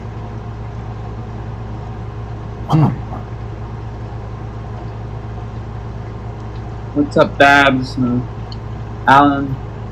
I know all the gang's joining up, man. This is cool. I want to go through some passages maybe. Give me some passages that maybe you want to talk about that can kind of help explain this a bit more to people that are kind of looking into this, like say where we can touch on the beginnings of this. Where does this kind of start? Do you have an idea relatively? I think it starts like is it in Jeremiah that it starts, ironically? So we're actually looking at the first one. This is kind of the first like hint at it. So if you want to dive into this, I would start researching this passage of Isaiah, okay. And looking at this, and also diving into the surrounding passages. So if you have like a study Bible with really good cross references, I would use that, and just look at the surrounding passages of it, because it can go into a lot of depth. Oh, I've got this huge thing for a gift. It's called, well, it's kind of funny, the green screen's messing with it, but it's basically called the Interlinear Bible. It's got the Hebrew, Greek, English translation with Strong's in it. Yeah, and I'm going to try to have that when we're looking into this. Yeah, I have, it was like, this Bible was expensive. When I got this as a gift, I was surprised someone spent this much money on a Bible. It was like over $100. I've been thinking about getting one myself. I've been debating it. I mean, it's worth the money, especially if you're kind of trying to get into the more like the spiritual read of it. It would really help. Oh yeah, that's really the primary thing for this. Is like if I'm going to look into this, I want to make sure that I'm looking at this from the perspective of like really anthropologically speaking, the people that are writing it, or the people it's written to. Right? It's kind of a key thing. So when someone got me that as a gift, I was just like, holy crap, man. Like, wow. Big deal. Made me very happy. Wow. Thanks for tapping the screen, guys. This is wicked. I appreciate it. I'm actually going to take some time real quick just to say, one, thank you to everyone that's kind of gone through, sat through this and, listened to us kind of explore this idea that may be certainly quite niche. But I think that it's really going to open up some ideas for people that are familiar with the preterist view and fulfilled eschatology, I guess you could say, more in general. So thank you for all the likes. Please, if you don't mind, keep liking and sharing. You don't even have to share it to anyone in particular. You can just hit share and hit copy link, and that helps quite a bit with the progression of the live and just helping it get to reaching more people. So yeah, other than that, I will leave it back open for discussion on this. We're going to hopefully kind of go through some more of these passages and kind of determine what really is will help us build more of this idea of understanding what this chariot system is. When did we start yelling at each other? Dude, I know. That's what people are waiting for. They're like, hey, man. Yeah, it's like, that's kind of fun and all for its own time, but I kind of like having these sessions where I can just sit down and kind of explore these ideas with you a bit too, because this is kind of, some people would say it's fringe, but it does seem to be, in terms of where the leading scholars are right now, this seems to be a pretty big point in discussion, at least for the Dr. Justin Sledge at Esoterica with his channel. I mean, his whole profession is studying esoterics and the arcane in history and philosophy and all of that. So his whole getup is to really kind of look into Merkavah as part of a view of, like, I guess, an esoteric system or an occult system that exists during that time. And it seems to kind of be accurate to the sense that we don't really know of Merkavah out of the canon of the Bible, but we are getting hints of it out of these Q documents, aspects of Dead Sea Scrolls, and kind of other documents that have popped up way later down the pipeline. So this is kind of fascinating to dive into, and I like to have a bit more of a wider variety of people who believe different things on the panel. That kind of helps, and each one of you I know has your own distinct belief in terms of this. We kind of all agree that we all believe in God. I think that's pretty substantial. Some people, don't want to live on that, but I think that there is some higher power, some type of thing with this, and I find just going through these ideas really important to flesh out what is and what isn't true. Yeah, Merkavah is an interesting system, Babs. I had a whole background set up here, but I have a video. This whole thing will be put on my YouTube channel. I have the description up there for it. So if you ever wanted to look into this stuff with us, and you miss out, you could always just go to my YouTube channel and it'll be there for you. So I do that just for the posterity of everything. I want to make sure everyone has access to it in case they wanted to check something out. Sometimes live streams, it's like, if you're not there, you miss out. And I figured if TikTok Studio's allowing me to upload my videos from different platforms, then I'm gonna do it. So if I heard Justin right, the self-glorification hymn that's found from the Essenes actually makes its way into the Yom Kippur hymns. So Yom Kippur is the night that they're able to sing with the angels. It's the one night a year or whatever. So that the self-glorification hymn makes it in there. Okay. Which they still practice today, I think. Yom Kippur, yeah, they do. Oh, yes, they do. Yeah. It's the only night that they're pure enough to sing with the angels. I wonder if they're doing it the same way they did, 2,000 years. It seems with the Merkavah, the knowledge we get from Merkavah scripture, that we get more of an identity behind these angelic figures than is necessarily left to us in a lot of the canon scripture. Yeah, they don't like us, and so they know us very well. It just makes me wonder, and I guess, I don't know, I feel like sometimes I get down these thoughts and these rabbit holes, and I'll lose my train of thought at times. So I kind of lost it there, but I really feel like there is something to this that we're touching on that has a significant change in the way that this is viewed. So we could dive into a little bit of Paul's journey or whatnot. It starts in 2 Corinthians 12 and it goes to 1 through 13. The key passages that I think are kind of important are 12:1, 12:4, 5, 6, 7, 8, 9, 10, 11, 12, 13. So you can skip 2 and 3. Okay, so which ones are sorry, I'm gonna try and. So it's 1 through 13, skipping 2 and 3. What book is it? 2 Corinthians 12, 1 through 13. Okay, let's see here. So I'm going to pull up first. You said 1 to 2, right? So we'll go to 1 to 2. Yeah. So 2 and 3 you don't need, but Okay. the rest of the chapter you do. All right, so we'll start at just 1. We're going to start just at 1, read that, and then we'll Yeah. jump to the next ones. Okay, so ESV we got right here. Boom. And boom. Oh. There.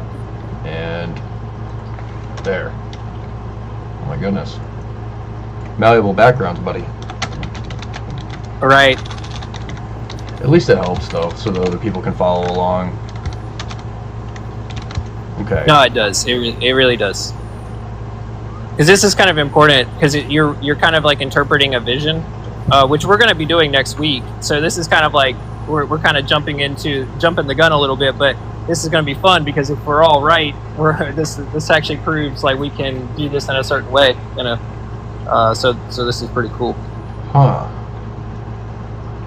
Let me see if I can pull this up here like this. This will work, I think, best for us. Sorry if the absolute. And I am using a new revised standard edition or whatnot, like the one they used in Bible college, just for standard. Yeah, just to keep it kind of standard. The NRSV, Yeah. right? Yeah. Oh, yep. I'm only using that NRSV. because like I want to have like a good, you know, a good recognized scholar Bible, and so this one's a really good introduction. Boom. I'm going to expand it though, you know, to be a little bit more precise. Here we go, buddy. How does that look? Does it look okay? Can you guys read that all right? It's a little Yeah, small, it's but right. it's all good. Okay. Let's see if I can zoom in a little bit too here. Holy cow. Yeah. That's pretty big. Merkavah sounds like a Jewish bread. It's a reference to a chariot. Oddly enough, it means chariot, and there's a whole symbol. The whole symbol itself is kind of interestingly powerful. It has a significant relevance to the story, from what I understand. I'm gonna try and make this work. Dang it.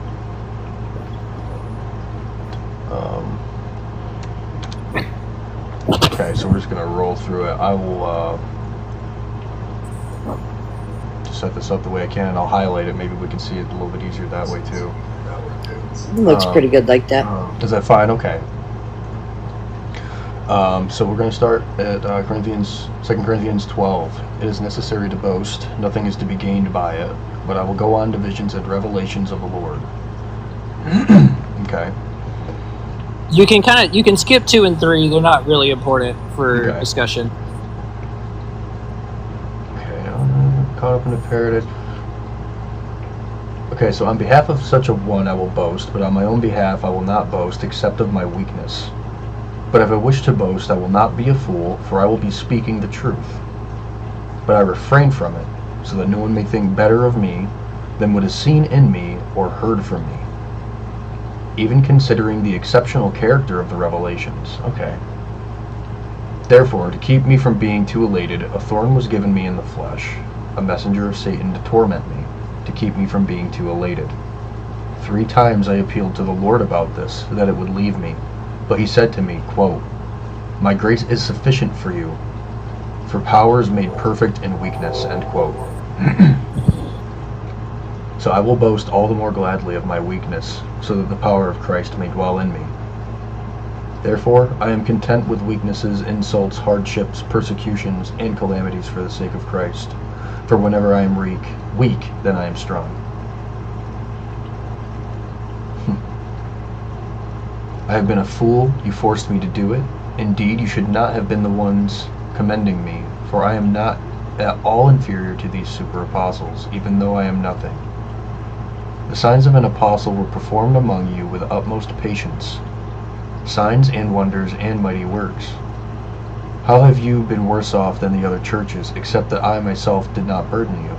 Forgive me this wrong. Here I am, ready to come to you this 3rd time, and I will not be a burden, because I do not want what is yours, but you. For your children ought not to save up their parents, but parents for their children. I will most gladly spend and be spent for you. If I love you more, am I to be loved less? Be that as it may, I did not burden you, but crafty person that I am, did I take you in by deceit? Did I take advantage of you through any of those whom I sent to you? I urged Titus to go and send the brother with him. Titus did not take advantage of you, did he? Did we not conduct ourselves with the same spirit? Did we not walk in the same footsteps? Have you been thinking all along that we have been defending ourselves before you? We are speaking in Christ before God. Everything we do, beloved, is for the sake of building you up. For I fear that when I come, I may not find you as I wish, and that you may find me not as you wish. I fear that there may perhaps be quarreling, jealousy, anger, selfishness, slander, gossip, conceit, and disorder. I fear that when I come again, my God may humble me before you, and that I may have to mourn over many who previously sinned and have not repented of the impurity, sexual immorality, sexual immorality, and debauchery that they practiced.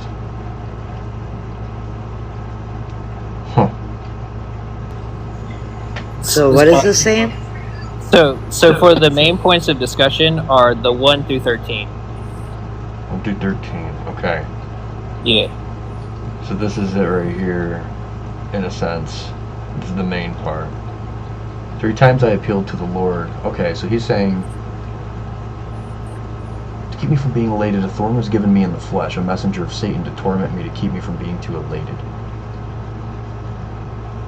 Is that what this is a big key part here? Is that what I'm kind of getting? That my grace is sufficient for you, and that the all the more gladly of my weakness. Is it this part that's pretty key? Yeah, so here's where we got to get into. So to kind of answer the question, this is Paul's call to the apostleship. So when you start reading about the super apostles and things like that, that's what he's talking about. Like he was talking about the ones that were in the camp of Christ, and so he was called by faith or whatnot. Huh. So he's going over his missionary call. So it actually goes into, we have to cross-reference some of the passages. So go to Galatians 1:12.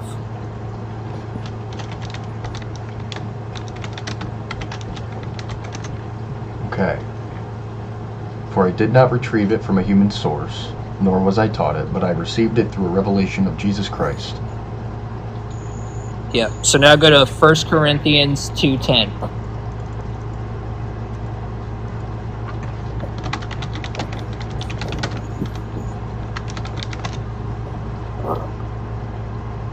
Okay, it says, God has revealed to us through the Spirit, for the Spirit searches everything, even the depths of God.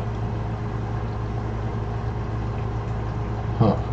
Next, Ephesians 1 through 1:9 through 10.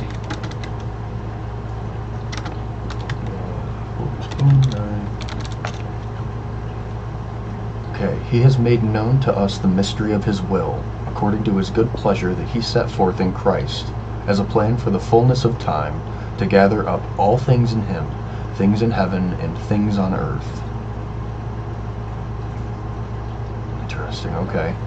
Alright, so I'm gonna skip a couple, and so just know that I'm kind of just jumping real quick, but if we want to go back, I can. So go to Mark 1:14 through 15.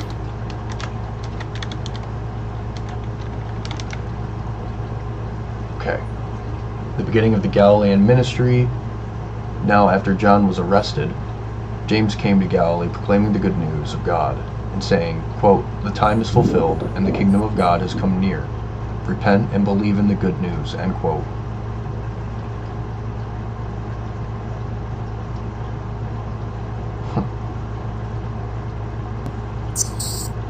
It is consistent. Go to Colossians. So next one is Colossians 1:26 through 27. I'm also skipping a few here, so I'm just kind of giving you like that context, but I'm just trying to kind of giving you the kind of the narrative. Okay. There's Colossians 1:26 to 27.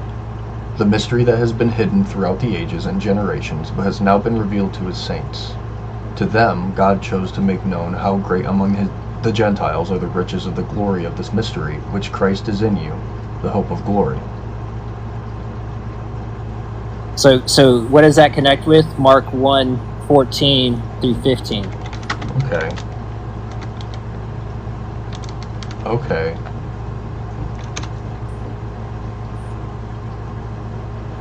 Right, okay. So this is when Paul receives the message to bring the kingdom to the Gentiles.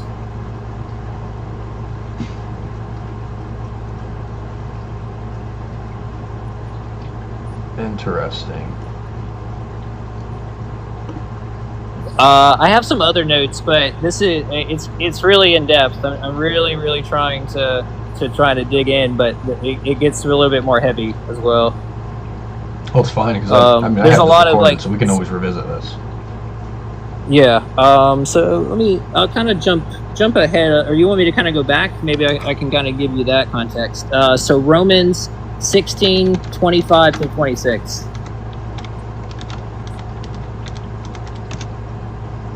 Okay. Now to God, who is able to strengthen you according to my gospel and the proclamation of Jesus Christ, according to the revelation of the mystery that was kept secret for long ages, but is now disclosed, and through the prophetic writings is made known to all the Gentiles, according to the command of the eternal God, to bring about the obedience of faith. So I didn't know that they had a reference here to the Gentiles. I will keep that in my notes. Oh. Ephesians 3, 3 through 5.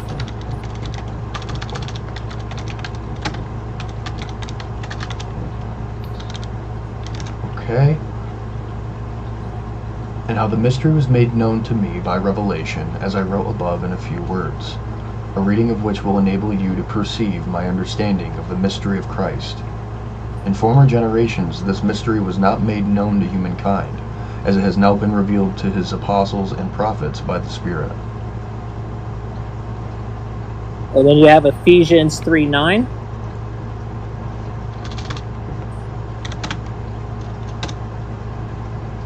And to make everyone see what is the plan of the mystery hidden for ages in God, who created all things. And so this is when you get into Mark, and then the next one is Colossians 1:16 through 17. You say 16 through 17? Yeah, 16 through 17. Okay, sorry, I thought I heard 15, my bad. Oh no, you're good. For in him all things in heaven and on earth were created, things visible and invisible, whether thrones or dominions or rulers or powers. All things have been created through him and for him. He himself is before all things, and in him all things hold together. And then you have Colossians 1:20.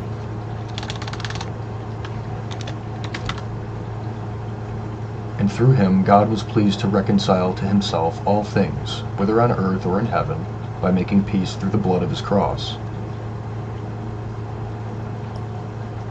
And then you have 1 Corinthians 2:1. When I came to you, brothers and sisters, I did not come proclaiming the testimony of God to you with superior speech or wisdom. Mr. Key again. And then you have Colossians 1:26 through 27.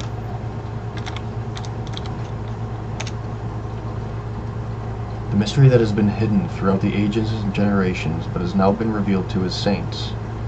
To them God chose to make known how great among the Gentiles are the riches of the glory of his mystery. This mystery, which Christ is in you. Oh, wait, we already did that. Okay, yep, we did. Yep, that's right. Yeah.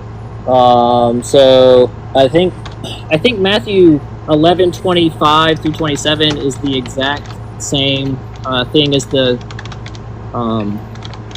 kingdom, but I could be wrong. That could be a good one to read. Jesus thanks his Father is the thing here, so let's read it. At that time Jesus said, I thank you, Father, Lord of heaven and earth, because you have hidden these things from the wise and the intelligent, and have revealed them to infants. Yes, Father, for such was your gracious will. All things have been handed over to me by my Father, and no one knows the Son except the Father, and no one knows the Father except the Son, and anyone to whom the Son chooses to reveal him. So it kind of like connects back to Paul's call to the Gentiles, right? So the mystery was made known to the Gentiles. So you see how that's being connected. Then we have some fun ones in John. We have John 14:26. I'm going to go, Tobias. I'm probably going to go live myself, my friend. Awesome, Baz. Well, I cut this close. I'll probably cut this closed here in a little bit, just for an episodic sake, so you guys don't have to run for 2 hours to look at this if you don't want. But thanks for popping up. It's always good seeing you, and I wish you the best. Yes, I'm very thankful for what you do, sweetie. Of course, anytime. I'm always here to help you guys with the community, man. All right, love you, man. Love you too. Take care. See you, Bab. Alright, this is getting really interesting though. I'm starting to frame a part of an idea here. I'm starting to see it a bit. But the Advocate, the Holy Spirit, whom the Father will send in my name, will teach you everything and remind you of all that I have said to you. That's John 14:26. Remember, this is Jesus talking. So Okay. remember, Paul's having an experience with Jesus. So this is Jesus' words to Paul. Huh. Okay. Yep, okay. You see the context? Yep, okay. I'm with you. John 15:26. Oh my gosh, what is this? Anyway, John 15:26. When the Advocate comes, Yeah. who I will send to you from the Father, the Spirit of truth, who comes from the Father, he will testify on my behalf. Then you have John 16:13 through 15. That's like some of these are going to kind of repeat a little bit because they're kind of plucked, but there's different context added. When the Spirit of truth comes, he will guide you into all the truth, for he will not speak on his own, but will speak whatever he hears, and he will declare to you the things that are to come. He will glorify me, because he will take what is mine and declare it to you. All that the Father has is mine. For this reason I said that he will take what is mine and declare it to you. Okay, so that's exactly where you get this idea then. Yes, this is It's from- exactly it's where I from get the Jesus. idea. Yeah. Yeah, okay, Yeah. that makes sense. So I'm not actually like I'm with you on this. I'm not actually making anything up. Like, you know what I mean? No. I'm actually using Jesus' I'm with you on words this. when I say that. Yeah. So then we go to John or 1 John 2:27. Sorry if the key typing is loud. I gotta get like a quieter keyboard. I know your game. Let's see, 1 John 22:27. As for you, the anointing that you received from him abides in you. So you do not need anyone to teach you, but as his anointing teaches you about all things, and is true and is not a lie, and just as it has taught you, abide in him. So we're going over the Spirit of truth, right? So the Spirit of truth came, it abided, it gave all knowledge, all truth, all of those things, and then you have the connected thing. You know, John reminding them of that Spirit they have. Huh, okay. But this Okay. is this. What I think what this is also saying is that Paul will be doing this himself, so he will go and anoint the nations. Okay, so this is reaffirming that Paul's message is from a divine decree, right? Right, exactly. Because it's coming from Jesus himself, right? So From the previous ones we were looking at, right? right, exactly. So then we have declaration from God. So we have one from Matthew 4:12 through 17. It's a long one, but Oh, that's good though. when you get to the land of, I can't say that word. Zebulun or the- Naphtali? Yeah, that one. That one will be where God is speaking. Okay, we'll start right from the beginning here. So this is where he begins his ministry. Okay. Now when Jesus heard that John had been arrested, he withdrew to Galilee. He left Nazareth and made his home in Capernaum by the sea, in the territory of Zebulun and Naphtali, so that what has been spoken through the prophet Isaiah might be fulfilled. And so this is quoting Isaiah here. Land of Zebulun, land of Naphtali, on the road by the sea across the Jordan, Galilee of the Gentiles. The people who sat in darkness have seen a great light, and for those who sat in the region and shadow of death, light has dawned. From that time, Jesus began to proclaim, "Repent, for the kingdom of heaven has come near." Wow, that is powerful. That is pretty powerful, bro. Yeah. Kind of gives you like a little bit different of a narrative, and you can also see how this journey manifested the world that we have over the last 2,000 years. it does show that there's some consistent level of understanding of certain Hebrew contexts here. Like they're understanding what Isaiah is talking about in the sense, and they're revisiting it. As somebody who So seems to one be concept, familiar though. with this. So kind of one concept to remember when we're kind of talking about this is that this is not Isaiah speaking. It's the Lord speaking through Isaiah. In this passage, in this context right here. Yes, in this context, yeah. Okay. Well, anytime that the prophet speaks, it's not the prophet speaking, it's the Lord. Yeah, okay. Well, that makes sense. So this is part of the prophecy when he's prophesying. Right. Makes sense. Okay. So this is the Lord this is the Lord's words, and so this is from like kind of even a higher concept. Because this also lends itself to Jewish bitheism, so two powers, and I'm kind of leaning in that direction. Yeah, this is something I haven't really dove into yet, but I've been hearing quite a few. Yeah, people I'm talk kind of about keeping this two-powers myself. thing now. Yeah, I'm kind of keeping myself a little bit pulled away from that, just to kind of see if my natural development and thought kind of pulls me. But I'm already kind of there. I'm like 85% sure like there is like some sort of dualistic, but not dualistic, but by powers in heaven. So we have a physical, touchable God, and then we have this like an essence God, I guess you could say. So there's like. Or it's like the kavod.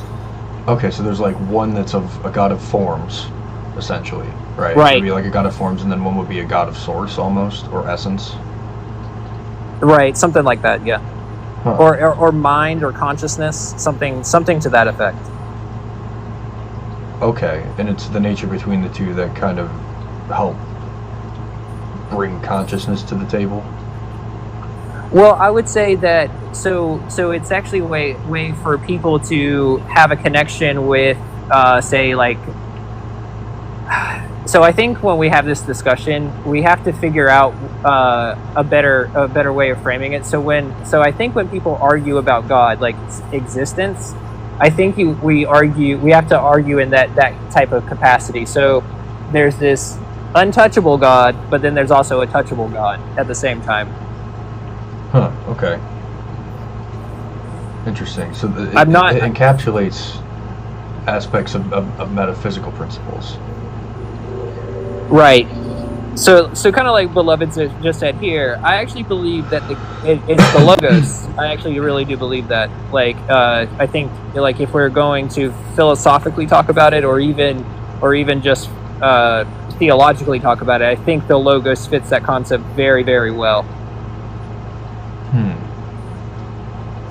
So you have this God, like you just said, like the God of the forms, and then you have this God of the essence, but the essence in Jewish thought's a little bit different than that Neoplatonic thought. Okay, right. Okay. Yeah, this is the delineation that keeps coming up. That has to be always addressed. So when you read that passage that you were like, is this where you're getting that idea from? Yes, that's exactly where I'm getting it from. Because the God of the Bible doesn't want a union. He wants a communion, right? He wants you to fellowship with him. And so he has this nature of essence, right? This he has to keep the world running, but then he created a version of himself that can be physical. Wow, okay. and there's essentially a purpose for this. Right. For him. Because we can commune, so we commune with that. So we can commune with that physical aspect, and also be part of that divine union. But it's communion, right? So because we have that fellowship with the physical, or like not even saying physical, but that manifestation, we can have this really deep relationship with God. Because he's calling us to be heirs, kings, powerful people. Right? That's what he's calling us to do.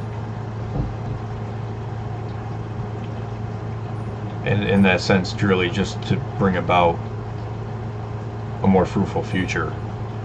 Am I mistaken? Right, that? exactly. Really, that's like what the two commandments seem to really be, is like trying to influence people to get rid of these old tendencies for war.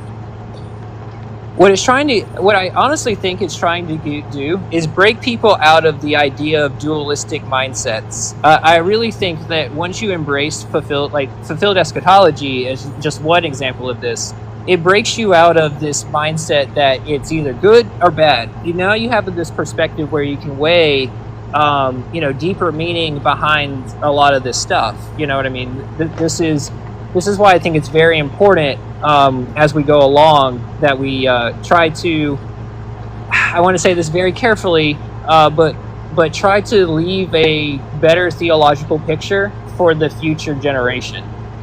Oh, okay. Right, okay. I see what you're saying then. Oh, wow. So I want to say this also very carefully, right? I don't run around in my life saying, the kingdom is here. The kingdom is here. I'm not doing that. But by my actions, every single day. I mean, I work with people with IDD. So this is just one example. I can give you, privately. I can discuss that a little bit more. But yeah. But I see service to others. James 1:27. That's my mantra now. All right. So God only wants worship from you if it's helping the needy, doing something for others, and it's not even self-sacrifice. It's just, if you have a little extra, give it away. It doesn't really matter. I mean, this life, you're not bound to this life, right? You're trying to, but you are, because you're trying to leave a better future. Right. I see what you're saying. There. Yeah. Okay. So this is why I always bring up this idea that Judaism was not a orthodoxy, how Christianity has morphed into. It was an orthopraxy. So you had this divine objective, right? The law that kind of kept everybody kind of like similar, right? But how you enacted that law, how you interpreted that law, that's why you had, 500 different denominations of ancient Jews. You know what I mean? Like, I just kind of mean that kind of funny, but that's why you had that. Yeah. It was true. I mean, we don't. I think that as time goes along, we may uncover more and more of this history. You know what I mean? And yeah, we're going to find out that they had 40,000 different denominations, and we're just going to, and the kids are going to laugh. You know what I mean? Yeah. This is the thing, man. There's a lot of this that we're realizing with the Q documents that have been. There's a lot of potential things that have been lost in time, and it's like Justin said, we're lucky to have all this shit. Like this, it's really important to have this stuff. Right, it really is, and I just kind of mean that just as a way to I'm just looking at this, and if say we jump on Justin's class on Sunday and he's like, look, this is exactly the same message that Paul gave, I'm just going to be like, well, damn, this is going to be fun from now on, because I'm just going to start running scripture lines and seeing where they go. Yeah, dude. Honestly, you could string them along like you would on a corkboard, like an investigator on a corkboard, man. Right, because one of the things I haven't really mentioned, this Merkavah stuff is also a way to pull scripture for interpretation. So that's a way that some of these mystics used it. So it's just kind of like, well, I kind of did that with this journey of Paul, just to see if I'm right as a test. And then if if it proves to be, I'm just going to be like, well, this is going to be fun. I'm just going to see where I go. Yeah, I mean, it's the ultimate cherry picking. That's the thing with this book, man. Hey, yeah, what's up, Time? Hey, God. I just wanted to share something with you that I thought was really interesting at bare minimum. Yeah. I can't say the word, so I'm going to put the word in the chat. It's related to what we're talking about here, but the relation is really ironic, I'm going to say. Okay. That's the word there. This is one of the spellings for what we're talking about. Hekalotes. Yeah. It means the palaces. Yeah. Yes. This also This also correlates with a movement of Hebrew letters, the way they're shaped. The guy who invented Tai Ching used the Hebrew letters to create Tai Ching. Well, this one also, with the one that he put, that's also the living creatures one, buddy. Yes. That's the living creatures one from Ezekiel's throne vision. Yep. The four faces, the human, lion, ox, eagle. Yep. And that's Okay. also symbolic. That's also possibly symbolic for the four gospels. Oh yeah, that's 100% what it is. Yeah, that's what Justin has concluded. It's part of the they're part of the highest angelic orders in the Merkavah literature. They're stationed closest to God's Yes. throne. They're described as radiant, fiery, and terrifying. They chant praises to God continuously, and their presence symbolizes life, divine power, and the perpetual worship of God in the heavenly realm. In this same allegory, when it's the attributes of Christ, it's humanity, sacrifice, kingship, and divinity. So this is it. This is the connection. This is where it all connects. You have the Ophanim, which are the wheels, beneath these living creatures, these four living creatures that are moving with the throne. And then you have the seraphim, the flaming beings above the throne, that are sometimes merged or ranked differently from the four. I think we could say it, the Chariot. I think we could say that. I think it's fine. Yeah, But, I would actually agree with that, because that's the order of the angels. So that there's different orders in the palaces. Let me tell you what I think the overall symbolism of Ezekiel's will is. I'm all ears, brother. It's symbolizing Christ, a moving temple. Yeah, I actually agree with that. I definitely would. How can I say this I want to mean this very carefully. I would actually move Ezekiel's temple stuff to the New Covenant. I actually do believe that. Yeah, I would agree. Yeah, there ain't gonna be no need for this physical temple no more. Christ is that temple, and He's everywhere. There's no need. There's nowhere that He can travel anywhere. There's nowhere you need to go nowhere. He's right there. He's everywhere. They talk about living waters. They talk about fishermen of men, because like you have to kind of like the imagery kind of seems to me is you have to swim across this river, and like these guys will be pulling you out. That's kind of what it alludes to, but not necessarily. Yeah, I agree with that too, Adam. Yes, I agree with that. It also that when you read that in context too, there seems to be this imagery where Ezekiel is very smart with how he worded this, because he's definitely talking about the temple that they were going to get, but he spiritualized that. He was on a journey, most definitely, and so I think he was definitely describing the spiritual temple and things like that. So. Yeah, it's like Alan said, which I agree with in the chat. He was describing Christ.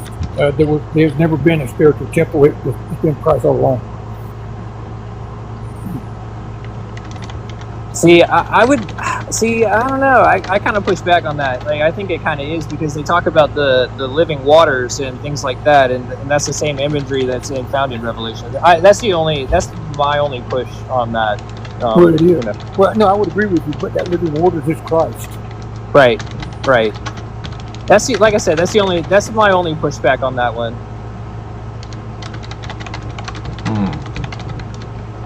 Those living waters are coming from Christ, though. Christ being the temple, flowing from Him. Right.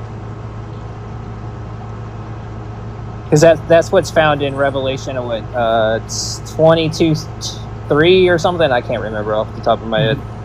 I'm bad at memories too. I actually have it written down, I think, in my notes, but I just haven't. I do. I'm doing good. Remember everything I can. That's why I bought 3 composition notebooks recently, so that way I can start recording.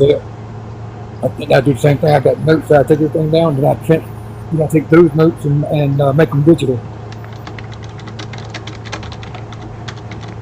I'm trying to design. So the seraphim also take on this, the like a snake-like featuring as well. They come up with the serpents, like the serpents found in Isaiah 6:3, or like not 6:3, but 6:5.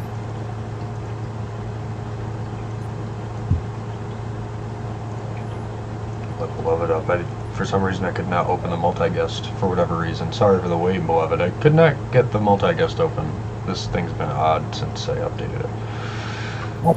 I can't get the desktop version to work on my laptop for some reason. I don't know. It's like I got the wrong site or something. It's really weird. I don't think TikTok likes that stuff. Yeah. Run an update, Roger.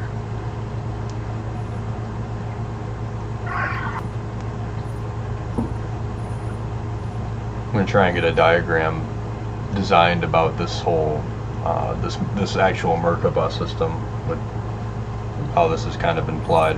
I mean, so far it seems like I'm kind of figuring in pieces of it from what I've listened to with Justin Sledge, Dr. Justin Sledge, and kind of what you've told me a bit too, Jeremiah. Like you're saying, there really are these different beings for these different realms, and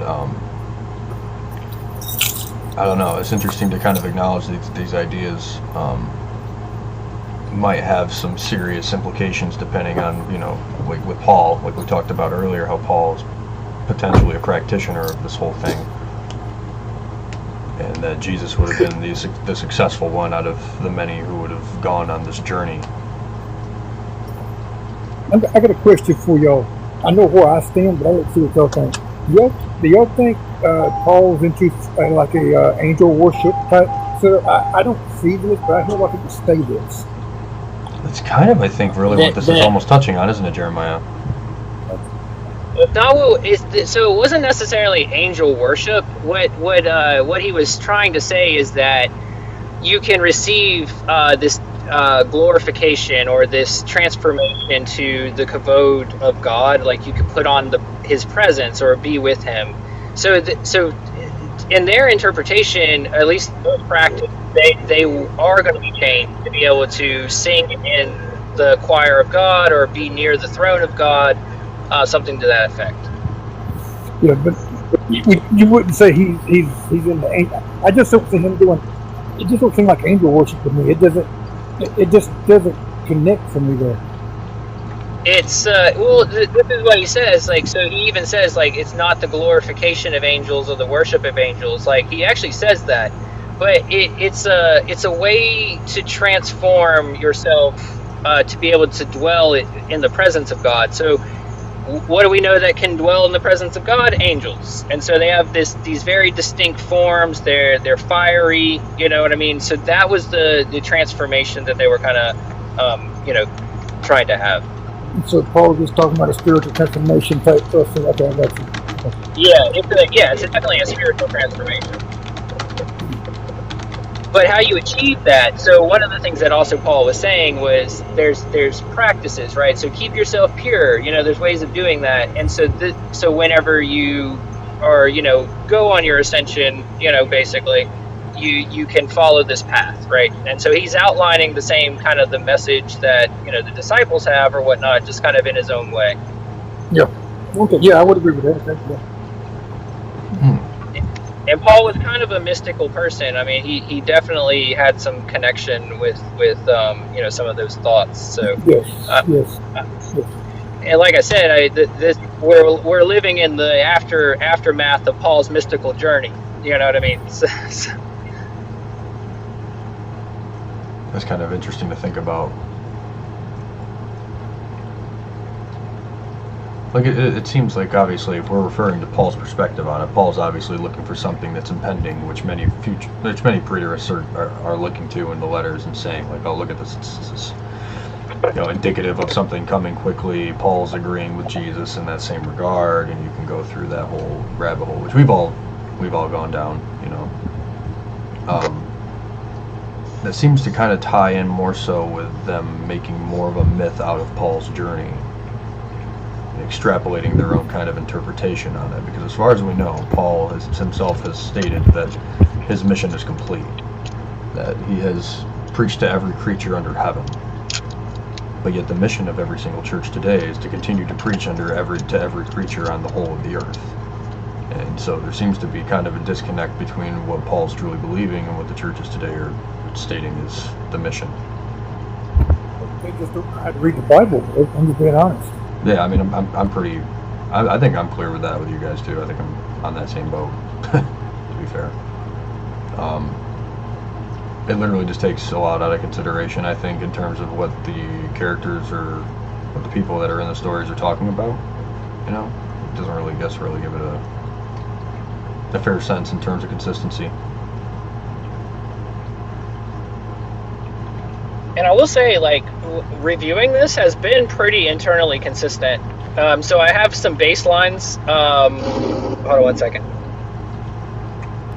I'm going to get too fast, Jeremiah, but I don't know if I knew this Justin fellow. Who is this fellow? Well, Jeremiah's gotten honestly a lot closer to Justin than I have, but I mean, we've both been following Justin for quite a while. I've been following Justin's channel, I think, for a couple of years now. But Jeremiah is actually on the Patreon for him taking his classes. He's a professor and basically studying the arcane and esoterics and history and a lot of the occult practitioners of the past and practices. So that's kind of his main thing. But he mostly has contemporaries that kind of align with mythicism for the most part. Is he on here? Does he? He's I actually have his channel up here. Is Esoterica. You can check out his stuff on his channel there. It's really good. He actually got recently removed from the college because I'm guessing they were just not really interested in what he was talking about in terms of a lot of this stuff, but it does relate to a lot of what the scholars are talking about, and his work is really impressive. I think if you check him out, you'll be surprised how good his work is. It's phenomenal. Thank you. Yeah, for sure, man. Jeremiah has gone through a lot of this stuff, man. He's actually taking the courses on Merkavah. They're on like the fourth or fifth of like fifth class now. And Jeremiah's been doing a lot of deep dives on this stuff and discussing with me privately like what this is all about. And I've been just absolutely excited to go over this more with him. This is really impressive stuff. What really helped me kind of break into this was my, I've been studying Kabbalah for, I don't know, like 8 years, pretty heavily. I've always kind of cycled back to it every once in a while, but I got really deep into it. And when I found Justin, he kind of punched me in the face a little bit. He was like, yeah, this idea is not as old as you think it is. And so it kind of broke me into it, but he kind of replaced it with this Merkavah stuff, kind of like showing how the evolution happened, very early on. And I was like, ooh, okay.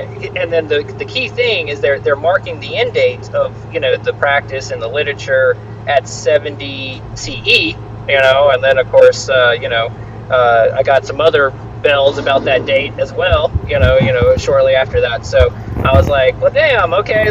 So I got the fulfilled eschatology first, and then now we're going into a deep dive on this. He's not on TikTok. He's on Patreon. One of the things about him is that he's trying to bring academic level education at like $7.50, right? So he's really pushing at that, and he's really objective to kind of give you a little bit more history. He calls himself a post-theist, which is I highly respect. And then also he's a Reformationist Jew. I don't know what that means, but that's I think he just believes in the practice. Like he just like the holidays. He's like a cultural Christian, if that makes sense. What's this guy look like? May I ask? Kind of short. Has a beard, hair. He wears a hat. Mm-hmm. Yes, he does. Yeah, I watch him all the time. I know who you're talking about now. Okay.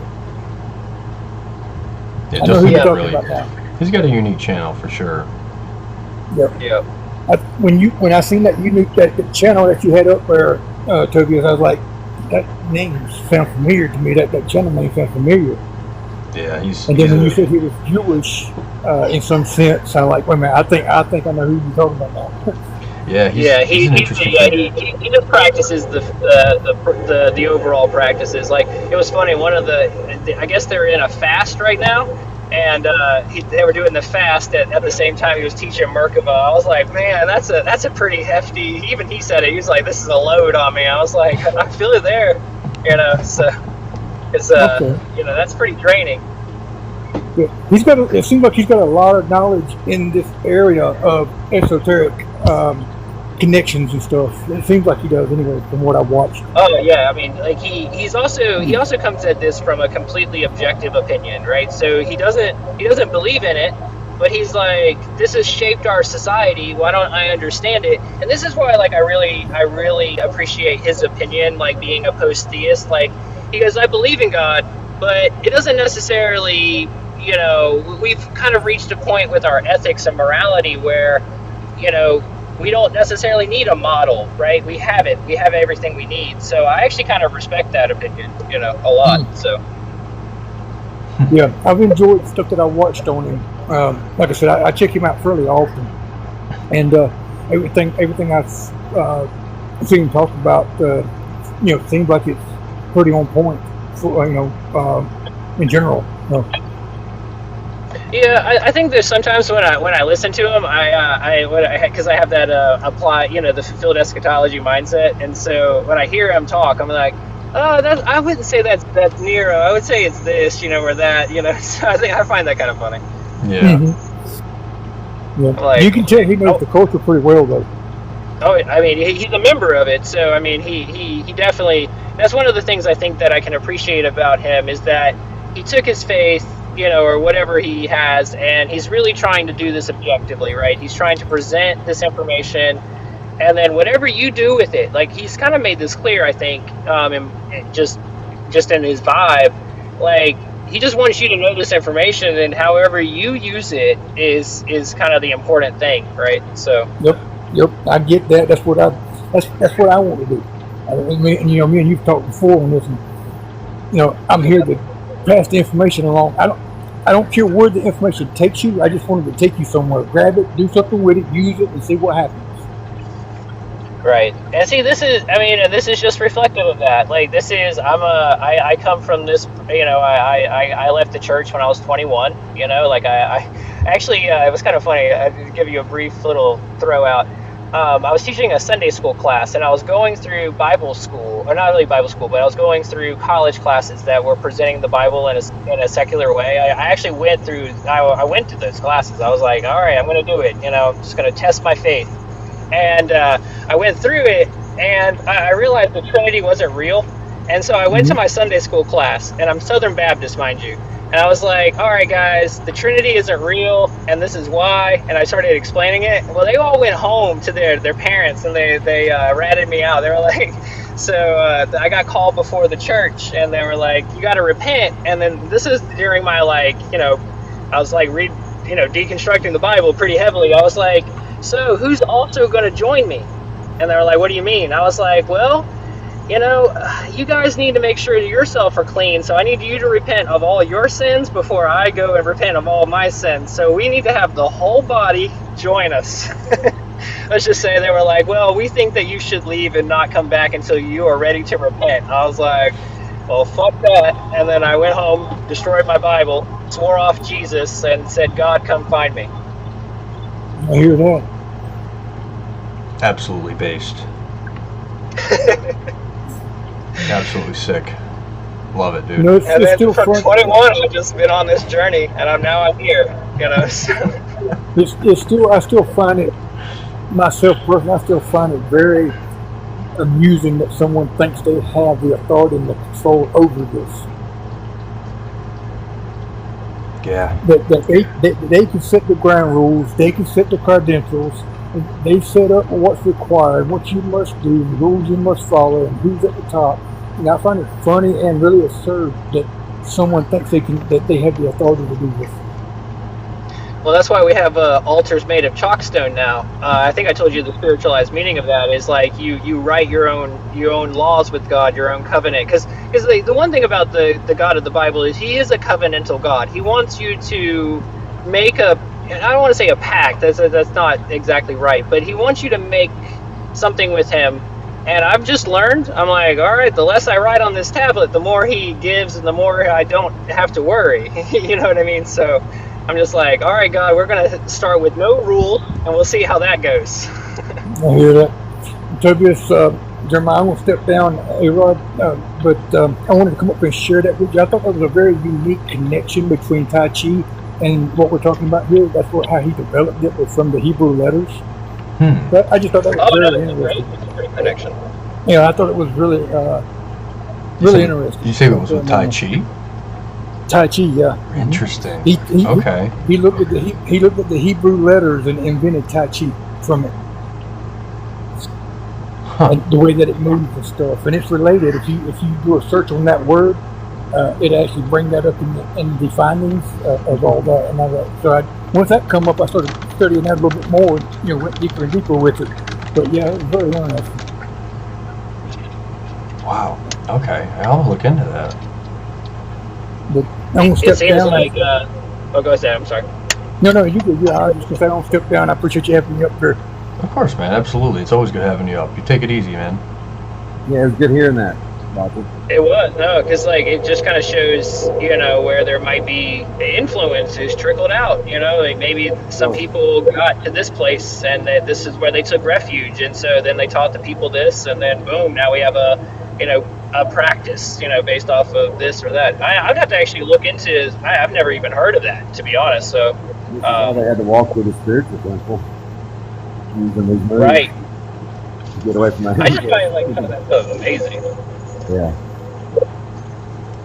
I say This is spiritual interesting. everything. That's what, we There's- nature do it. There's significant connections, actually, man. I'm looking into these now, and I find this really fascinating. It's showing, and I had to I GPT'd this stuff, so you can obviously kind of see this here, but I read some of it off too, man. It's kind of interesting. Yeah, it's a little bit easier to read. But you have the Ein Sof, which is the concept of the infinite in Kabbalah, the unbound divine source before creation, like the great ultimate. So that's kind of a similarity. And then you have the Tzimtzum, which is the contraction of divine presence to allow creation, parallels the yin-yang dynamic of movement from unity to polarity. The later Sephiroth concept, so these are all obviously Kabbalistic, but it's a bit more of a later connection to it. Maybe these ideas connect to it too. Purification ritual. I Yeah. also kind of like that divine contraction. I'm not sure why that seems to make a lot of sense to me in terms of maybe the like how the physical manifestation happened, if that makes sense. Like the two powers thing. Yes, how they, I don't want to say split, but like how one could exist before, and then how the other came to be. And that each other have one's essence in another. Right. Kind of. But we have that same essence though, because we're made of this. We're made of the same properties, right? Like we're no different. I think from the physical manifestation, we're definitely different from the glorified.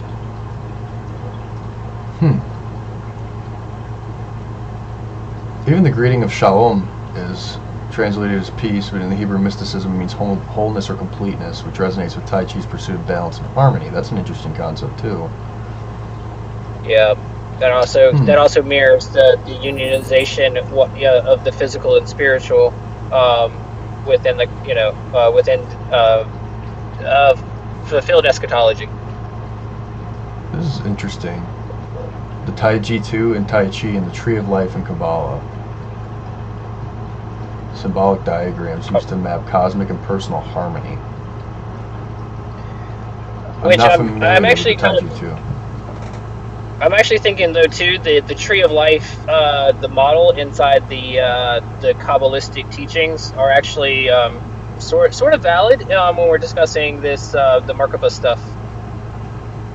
Right, because obviously like the Kabbalah is more of like a later medieval kind of thing, right? And this is more or less a very later thing. Right. I think the Tree of Life, that part we could actually probably pull out, but some of we have to definitely remove all of the Neoplatonic ideas from Kabbalistic idea and insert the communion. But once you do that, the Kabbalistic understanding becomes very, very good, I think, to kind of explain this. Because, like I said, I studied that stuff for like 8 years, like really heavily. And so coming to this, a lot of it's just intuitive, if that makes sense. Yeah, it is. It's more or less, it's kind of an inferred thing, but it seems like once you make the connection to these inferences, it builds a structure and a narrative for the reasoning, more of the reasoning. Right. and kind of like when you made the connection with like the airship, right? Like that was the like a really good example of what I'm trying to say, like in regards to getting to know God, and trying to at least in the context now, living in the kingdom. How do you go about doing that? And this is actually a really good concept. I mean, obviously the practice of it, and like you should also go into it with an honest heart. But like, I think the ideas behind it really support our ideals of the tree of life. So there's this like, for me, there's this like hand in hand relationship that's going on here.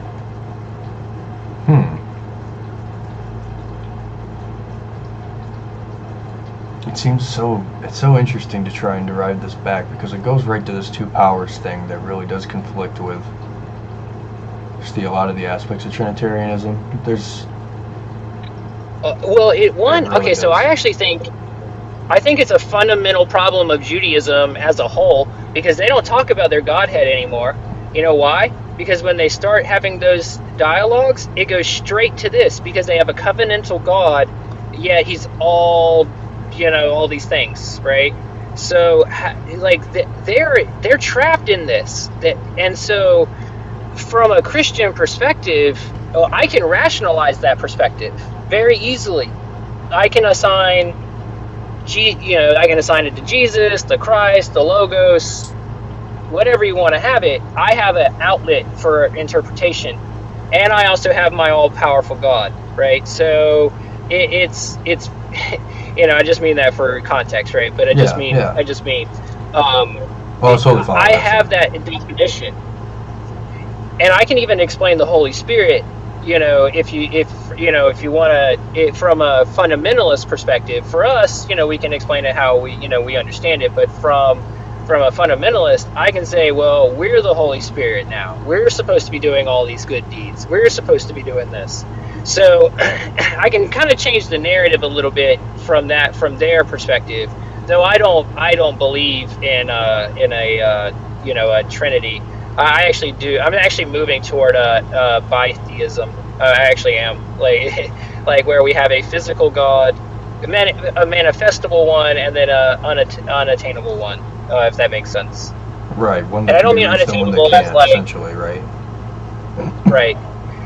And I mean by unattainable is like we can't experience that kavod in this present sense, right? But we can experience a hint of it based off of the characteristics of God.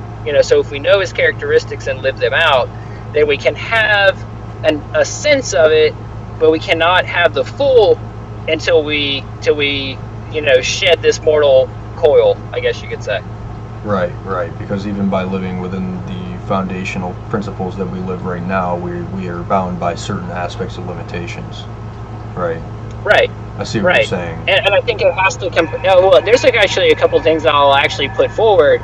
I think that God has to comply with the laws of logic. I don't think that God can escape logic, because like if there was no logic, then how could he rationalize forms and all of that, right? So God has to be bound to some sort of logical rules. Right, there has to be some level of confinement. Right. Well, not confinement, right? just a way, an effective way to do things, I guess would be a better way of framing that. Right, he'd need a form of vessel to inhabit, in a sense. Right. Which would be the form. So this is what the ancients would have the debate. So the debate that we have is like, where did God come from? Well, that's a stupid concept, because even the ancients already had resolved that. They said that God became self-aware, right? So God nothing created God. He just became aware of himself. And so when he became aware of himself, this is when you could say like the Big Bang, the expansion, right, I guess this time and matter and space and all that stuff like that finally separated, and so now we have this dual, like not dual but bialistic world. So the spiritual is interlaced with the physical, even though in certain capacities you can access the physical, or obviously we access the physical, but we can access those divine realms on inwardly, and maybe even at some point scientifically, right? So maybe we could bend time and space and travel through wormholes. You know what I'm saying? Like, but that doesn't defy anything that's here, right? It's because it's all part of the present forms and the ideal way of things working. Okay. Because if it wasn't, it wouldn't work, right? Like, it wouldn't be rational or objective. So there has to be some sort of grounding to everything. And for me, I actually I would say this, that everything had to be present at the same time. Like, you can't have gravity forming before the nuclear reactions, because everything had to happen at the same, at a very similar time. So all these principles had to come into play. Like, I don't see how the universe could work, even by their own even by like secular models. I don't see how it could work without some sort of interplay being already established. Okay. Right. I'll even say it like this. So there has to be an observer, right, for things to function. Is that kind of like the baseline idea of the theory? I kind of have just a bare minimum understanding of it, but I know things behave differently when they're being measured. But what I'm trying to say is that measurement, what's being, is that the confirmation of it, or is there different measurements to achieve it, right? So I would say, nuclear force only has one way to split an atom. You know what I mean? Like, even though you can split multiple atoms, you have to comply with those rules, and nobody can break the fundamental rules of like nuclear, gravity, and all of those things, right? Like, we can control them, right? There's an aspect of reducible complexity. Okay, I'm with you. Right. But here's the funny thing about gravity, right? It's the weakest of all the fundamental forces, yet we have not mastered that one. We can split heavy atoms, and we can even fuse now. We're very close to fusion. Like, America, I think, is probably, I know they always joke, is 35 years away, but we're probably 15, 20 years away from large-scale application, maybe 35 years away from cars being driven around. Because here's the thing America's focusing on, small-scale application. France is focusing on large-scale operations, but they're like, America's like, no, we want to put this stuff in cars because we know it's safe. Right, okay, right, yeah. And they also want to put it on houses, right? So just imagine if you got a nuclear or a fusion reactor placed on your house, and then boom, now you have energy. Sounds like Fallout. Right. Straight up Fallout. Very much so. But that's an achievable thing, though, because fusion, once it's sustained, is very safe. Like, I mean, because what happens is it just eventually falls apart, like, if it's not sustained, and then nothing happens, right? The problem with a chain reaction, a fission reaction, is once it gets going, you have to have a catalyst to stop it, because it will just kind of keep going until it doesn't have any material to interact with. Interesting. Wow. Okay. So that's actually really fascinating to see why it is that's the direction people want to go in. Okay. But yeah, so there is this aspect and level of certain things having a level of reducible complexity that these rules that they abide by, essentially. There are certain ways in which certain actions can only be done in one form or way, like you're saying. Right. And that is, I think, an interesting way to view, I think, the way that we angle these discussions is by trying to formulate what those reducible complexities are in this aspect of things in the teaching, and at least what we know of the story, right? Like, we need to try and strip away the Neoplatonic stuff. We need to strip away what would be considered, the false part of the myth-making process that has seemingly occurred within the canonized book, right? Right. So there's something to that we need to really, I guess, take out of that. Maybe this concept of reducible complexity is important enough to consider that. Maybe we should try to look at this like you're saying, not from the perspective of this being a Greek or Roman phenomenon, but of one still being derived from an Orthodox Jewish position, and that there are signs within these texts that show whoever is behind these writings has extensive knowledge of these more implicit pieces of cultural information that most foreigners, I would believe, would not be familiar with, like this Merkavah stuff.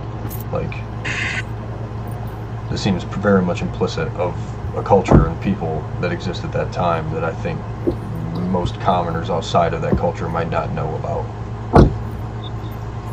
Yeah, that's exactly right.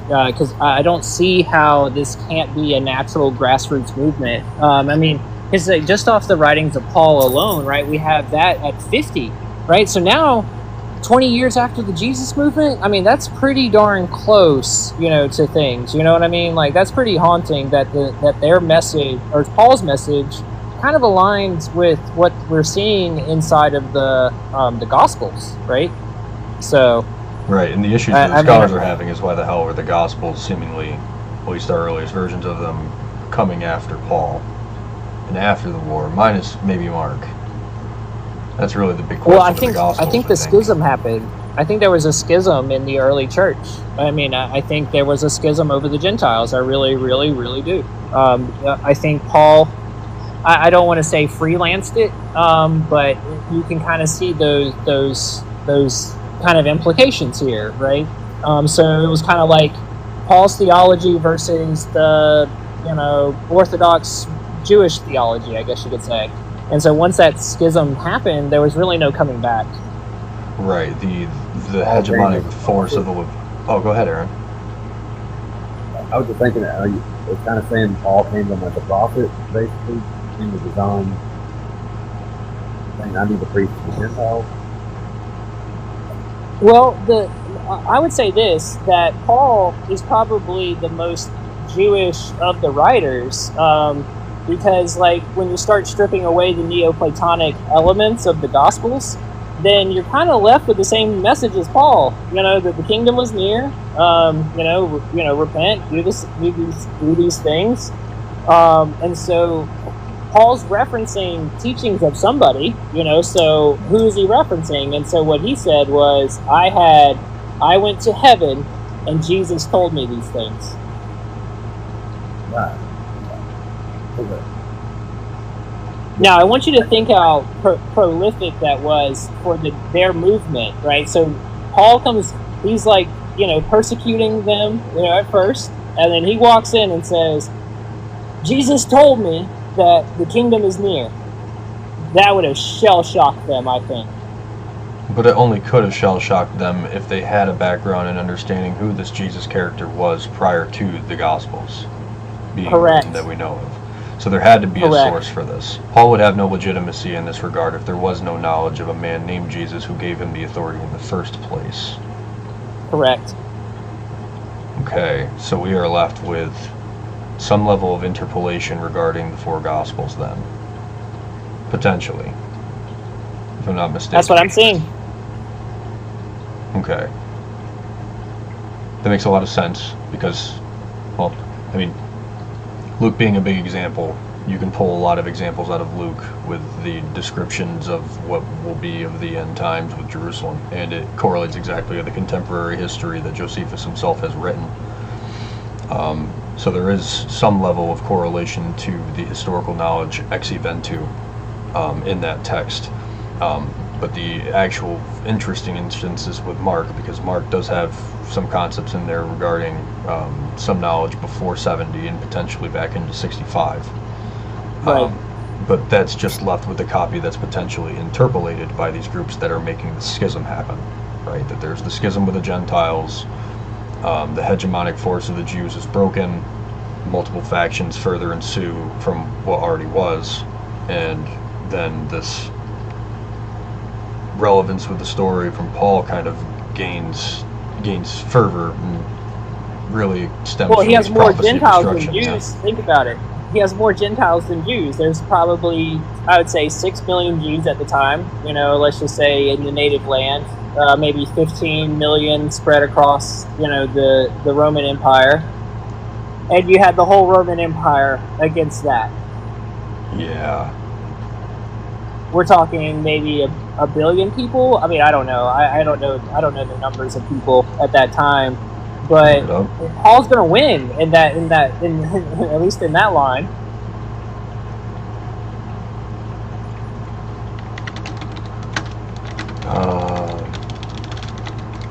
Census of Roman population 70. Approximately. So this is a total census of the Roman population is 910,000 men. This is what we know of the census of the Roman population of 70 AD, or AD 70, I should say. What was that number again? Oh wait, I'm looking at a different section here. This makes more sense to me, maybe. Right. There's going to be... Okay. So we have to look at the gaps in time, right? Because I'm looking at different gaps in time. There's an estimated 59 to 76 million in the first and second centuries from the Roman Empire's population. So that's kind of interesting. But we're looking at Roman era population numbers from the time period. It is hard to source. I would imagine so. I mean, we barely have any documents of that time frame, that we can actually reliably say are real, because I like that argument that, if you throw out one book, you gotta throw out all of the books, Wow. So at its peak, there's an estimate of the population of relatively 75 million. And an average population density of about 20 people per square kilometer at its peak. I want to go live in the Roman Empire. Shit, like that sounds like amazing. Have 2 miles of land for yourself. Shit. Yeah, dude. Yeah, that's crazy. And you're all just like, that is crazy. Really just minding your business. I guess I was factoring in. I guess too maybe I was factoring in the land mass of the Romans. So like getting those numbers, I guess would have been really hard. So the census of the and also too, like I would imagine that's only the Roman citizens, the ones that own land, not everybody. You know what I mean? So because they only counted people, I would imagine, that had land or potential to own land.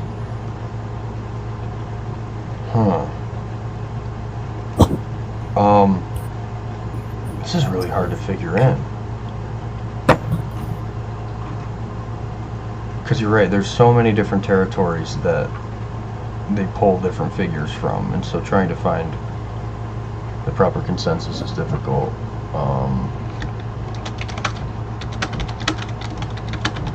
Total population of the Roman Empire by AD 70. Let's take a look. 50 to 60 million people. So we're looking at different estimates here.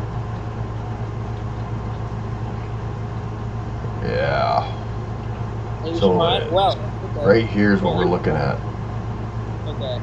Egypt alone had between 7 to 8 million out of the 10 to 12 million in the Levant and Egypt. Wow. They had more than like 3/4 of the numbers. Hey, so really, the Jewish population was only really like 4 million at the time. Yeah, it's pretty small in comparison to like even Italy of 6 to 7 million, and that's just the core. That's the core of the empire, I guess it makes sense, And then alone, Greece, Macedonia, Asia Minor, 10 to 12 million. Okay. And they were in Asia Minor, Greece, and those areas, so. Yep, and then we're conscripted to fight as well from those regions too. So it's like, holy crap, what were those numbers like? That's wild. Yeah, that's crazy, bro. That's a lot. or not a lot, but at the same time, if you think about it, that is kind of a lot for their world. Yeah, for the time. I mean, it's Pax Right. Romana. It's peace. People are eating Right. well. They're drinking. They're living frivolous. They're having children. It's fascinating to see how big those numbers got for that time. That's pretty big for that time. I would imagine too that having revolution that's like healthcare as well, and they're making strides in medicine,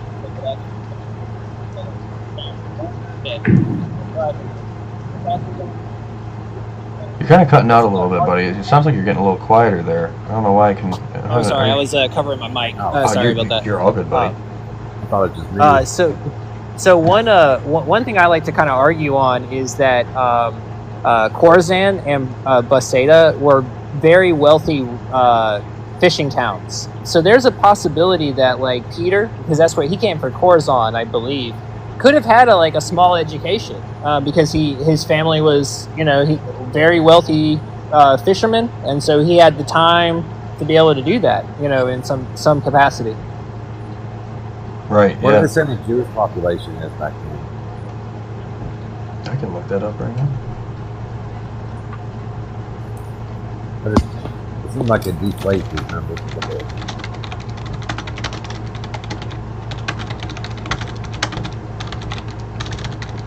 If I can type. Jeez. 4 to 5 million people. So Judea, Galilee, Samaria, Idumea, 2 to 2.5 million. Wow.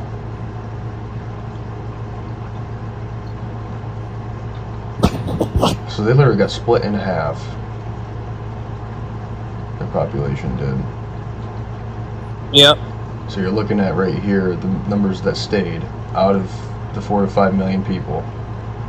Basically, half of them stayed in Judea, Galilee, Samaria, and Idumea, and by the diaspora, the Roman diaspora, I'm guessing is what it's talking about, is another half of their population. So you're talking about cutting an entire population in half and forcing them into foreign nations, just like what Jesus talked about, by the way, in the story. That's why you have the diaspora revolts. That happened. I actually have been doing the research on the revolts now, so I actually have the name. So you have. Oh, sorry about that. So you have the 70 AD revolt, or the Judean revolt. I don't really know how to describe that one. Then you have the diaspora revolt, and then you have the Merkavah revolt. Okay. Interesting. The third and second, or the second and third one, kind of interplay with each other because the one happens 15 years after the second one.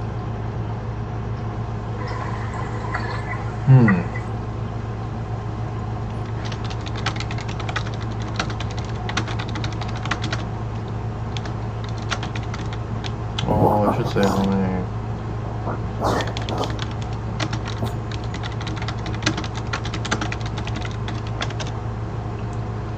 Oh, let's see. So they're talking over 1.1 million were unalive during the siege of Jerusalem. Okay. This includes The whole thing overall. Yes, so Josephus, who was present at the siege of Jerusalem, says this includes those who died during the siege of Jerusalem in 70 CE alone, not the whole war. So this is just from the city. Yeah, right. Okay, that makes sense. Supposed to be the last day, wasn't it? Oh yeah. That's when they trapped them, and that was the last day. They just wiped them out. Scholarly Once they estimates broke are this right here. They're claiming it's 200,000 to 1 million deaths as well, unalivements as well, 66 to 70 CE. That's what they claim the total is, I'm guessing. So. Have you ever researched that when the Tower of Anatolia, I think is what it's called, basically a supporting column of the Temple Mount fell during a rainstorm, and that's how the Romans were able to finally breach the overall Temple Mount. I remember, I think, reading about this in Tacitus, maybe? This sounds familiar. Maybe it's in Tacitus, maybe it's in Josephus, I cannot remember. I do know what you're talking about, though, yes. Wasn't it their tunnels they were digging underneath them?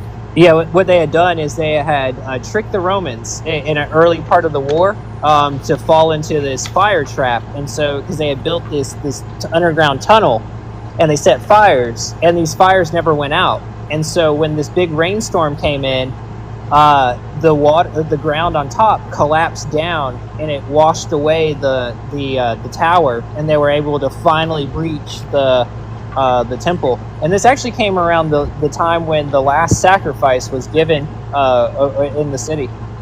It did actually work though. The tunnels did. They made a ramp up. And put their they collapsed the ramps. Yeah, and they collapsed the ramps, and Rome was pissed about that. But then during a rainstorm one night, the whole thing fell. You've been like, oh crap. That's when the Roman centurion was able to breach in, sound the horn, and what was so funny about it was the Judeans fled. They were like, holy shit, the Romans are here. And the Romans were like, what the hell just happened? Who got in? Because this was a big thing. And they finally, the Roman were a little bit quicker on the draw to get inside, and that they finally set up ballistas, and they were able to finally siege out the position. Wow, dude. It is crazy how difficult of a fight the Zealots and the Sicarii and all these other groups put up, man. Oh, yeah. It took a long time to siege that city. It's crazy to read about, man. The Romans also fought very terribly in that war. So I'll give you an example. They at one point they couldn't breach the wall, so what they decided to do was throw eagles at the wall, and the Roman legionnaire was trained. You got to protect this eagle at all costs, and so you had people running up the wall, dying, trying to save the eagle and stuff like that. They also fell victim to a lot of Jewish traps as well. It was pretty funny. They were climbing a wall at one point, and they poured bitterman on them, and you can kind of follow where the conclusion goes with that. I'm trying to be TikTok friendly here, but yeah. And so they finally, after that happened, the Roman generals were like, wall of circumvallation, we got to put that up right now.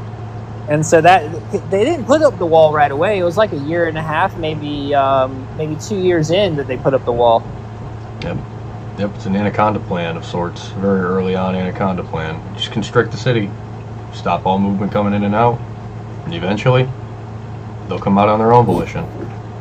Oddly enough, they were able this to actually still stopped survive. them from foraging. It actually stopped them from foraging. Yeah, it's crazy. They deforested the whole area 10 miles around, building those barricades, didn't they? Yeah, they did. They did. It was wild. The Jews were watching their holy trees get chopped down. Yeah, Burn, chop down, yeah. It's crazy when you read through it too. They keep kind of glazing the Roman armies and some of the text. It's just Titus is just so peaceful. He's such a great guy, and he keeps offering the Jews these opportunities. Just, if you stop right now, we'll leave you your temple. We don't have to destroy it. There's 30 different instances where they're just no, we're gonna keep fighting. It's just well, okay, this is an interesting narrative. Whether it's true or not, I don't know, but it's geez, when you see the perspective that they have of it, they're just describing a people that are just so hell-bent on fighting tooth and nail to the very bitter end. And it really does show that too. Even in the end of it all, whether it was true or not that they did fight to the bitter end in that regard, the Romans really came through and were just we can't leave this as a stain on our history. It's a tarnishment on the army itself for how long it took for them to get into that city. So the whole Trajan's column and the building of all these different glorifications on the success of the mission kind of tried to overshadow that. I think that massive difficulty in fighting these rebellious groups. I think Rome wanted to keep the temple. They might have. They had a whole different a beginning to the war because they're why we won't. That's a nice temple. Huge fortress. It was just brand new. I actually agree with that. It was actually this massive thing. It was beautiful, but I mean, like CoachPeter said, it had to be destroyed because it was the the thing that was kind of tying everything down, and so once that got once that got taken out, like it was kind of like free, we were all kind of free from that point, or they were free, but we did have to take 3.5 years too. Yeah. At the end, they're like, screw it, man. Tear them all that, I mean, it's funny how they changed their attitude when they, like you were saying, Tobias, about how vengeful they fought, I mean. Well, once it caught fire, I think, really once the Roman legionnaire legions got in, it kind of turned into, I forget what the Romans called spoils of war. Like, you might could look up this concept real quick, Tobias, but they all went hog wild. They were all chopping pieces of gold off of everything they could find. You know what I mean? Like they were destroying the city because it was pretty valuable.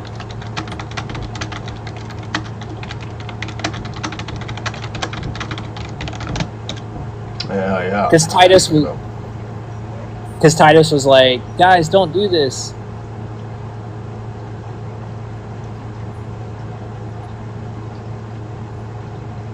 So it says the Romans unalived thousands in the temple courts. Survivors were enslaved, executed, or sent to gladiator games. Temple Mount and much of the upper city were burned and razed. And Titus ordered what remained of the city walls leveled, except for a portion left standing as a memorial to Roman might. Damn. Yeah, but that's really the odd irony, though, isn't it? That I'm pretty sure that wall is in reference to Fort Antonia. I believe it is. Yeah, I believe it is. So I think that's where a lot of people will get that confusion for the Western Wall, is that it comes for that's a temple wall. And it's like, I don't think it is, personally. I don't think it is. I don't think where they think the Temple Mount is where it's actually at. There's a whole documentary where a guy talks about this, actually.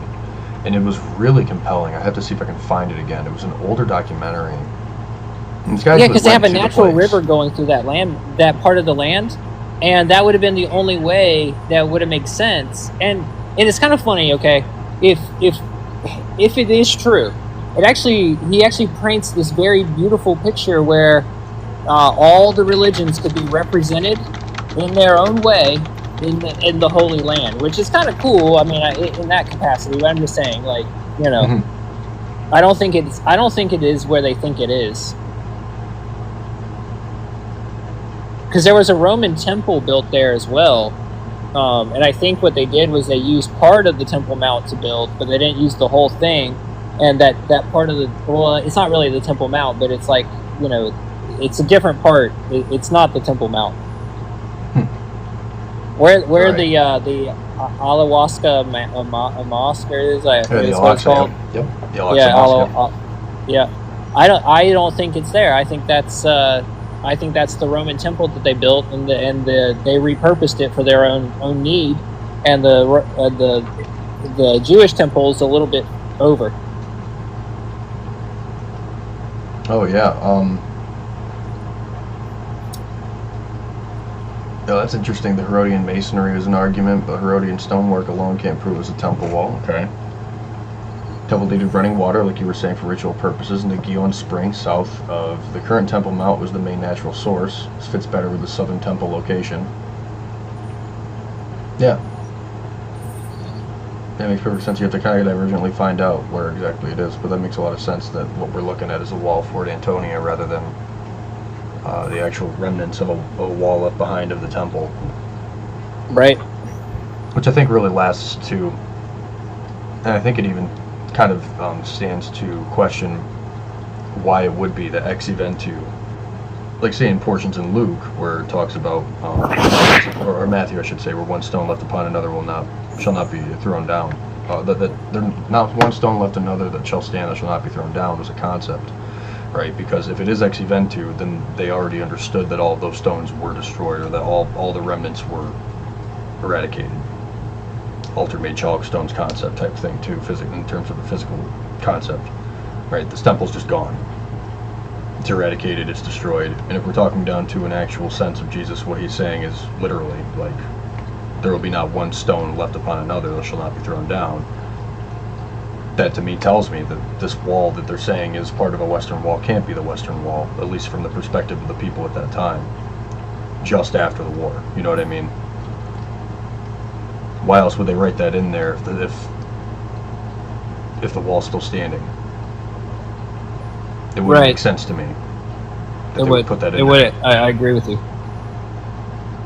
It just doesn't really seem to stand to the test of time. Like, regardless of whether it was written before or after the events of the war, it's like, even if it's written after the events of the war, you would conclude that all the stones aren't left upon another because you're trying to build this character that's reinforcing the event to occur, right? But then you have the natural, like, pull-ins from the, like, this is where, like, I think kind of my discussion on the natural, like, grassroots ideas of this kind of come into play, because that's what I kind of see with Paul, right? Like, he pulls from Mark, he pulls from these other places, and so it kind of alludes to me that there was either source material or that he actually talked to some of these people and he got their words. I know that may be a far fetch, but I mean that's kind of what I'm kind of seeing, you know. Well, yeah, I mean the alternative isn't too good. Right, exactly. Yeah, the alternative is like, yeah, this dude just basically fabricated everything. Right. And it's like, right. Whoa, are we gonna take that route? You know, I feel like I gotta put on a tinfoil hat for that one. I think anybody who hates Paul, this stuff is gonna make it even worse. You know what I mean? Like I don't. And see, I'm kind of like, here's what I'll say is, if I was back then, I would be considered a Gentile most likely, right? So I would be okay with Paul. Paul's actually okay with me. So whenever I kind of read the Bible, I kind of take it from a Pauline kind of perspective, just because like he would been my apostle or my just you know what I mean. Like I just mean it like that. He's the apostle that you would have a connection to, you know. Yeah, that's right. Exactly what I'd look at. Yeah, that makes sense. Maybe John too. I think I would have learned under John. John seems to be a Merkavah practitioner as well. Oh yeah. Core one for sure. No, that makes sense. Well, guys, it's been a few hours. I think I'm gonna cut it here so I can upload this proper. Last time I tried to do 4 hours, it was pretty difficult, but 3 should work. No, I think 3 hours of these type of discussions, like on this, I think are very solid. Because I don't think you should go any further than that. But like, but because this is a good upload, listen, for me. So. Yeah, this is stuff we can refer back to and stuff because we laid out quite a bit in here, unpacked a lot, had some visitors come and discuss more about it too. So. I think we blew them out of the water. I don't think they understood it.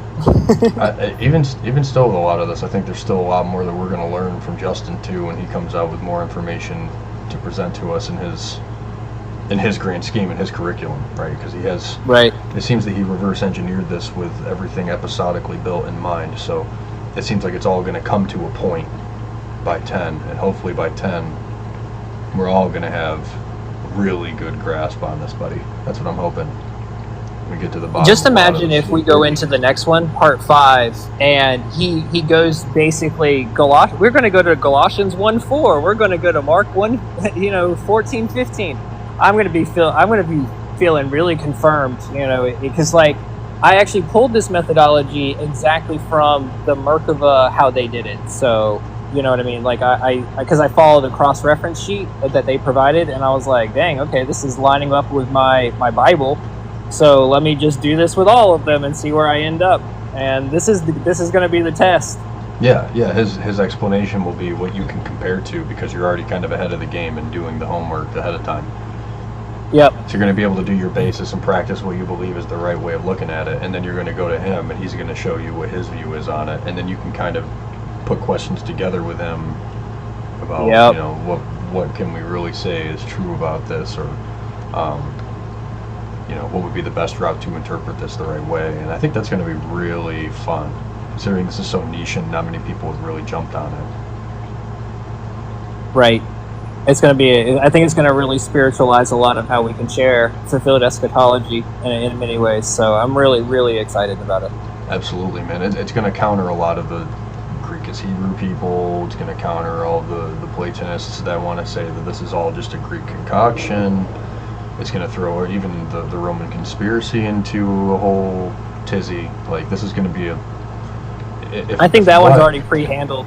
Yeah, I think like I think with what my presumption of what this might be leading to is leading to, like if my presumption is correct, I think that we're going to see that there is a tie to a level of orthodox thinking, which you and I have already seen, that's implicit inside of these texts that only could be known by people who were part of that culture, that were experiencing these different factions and were engaged in the intersectional ideological conflict between those people.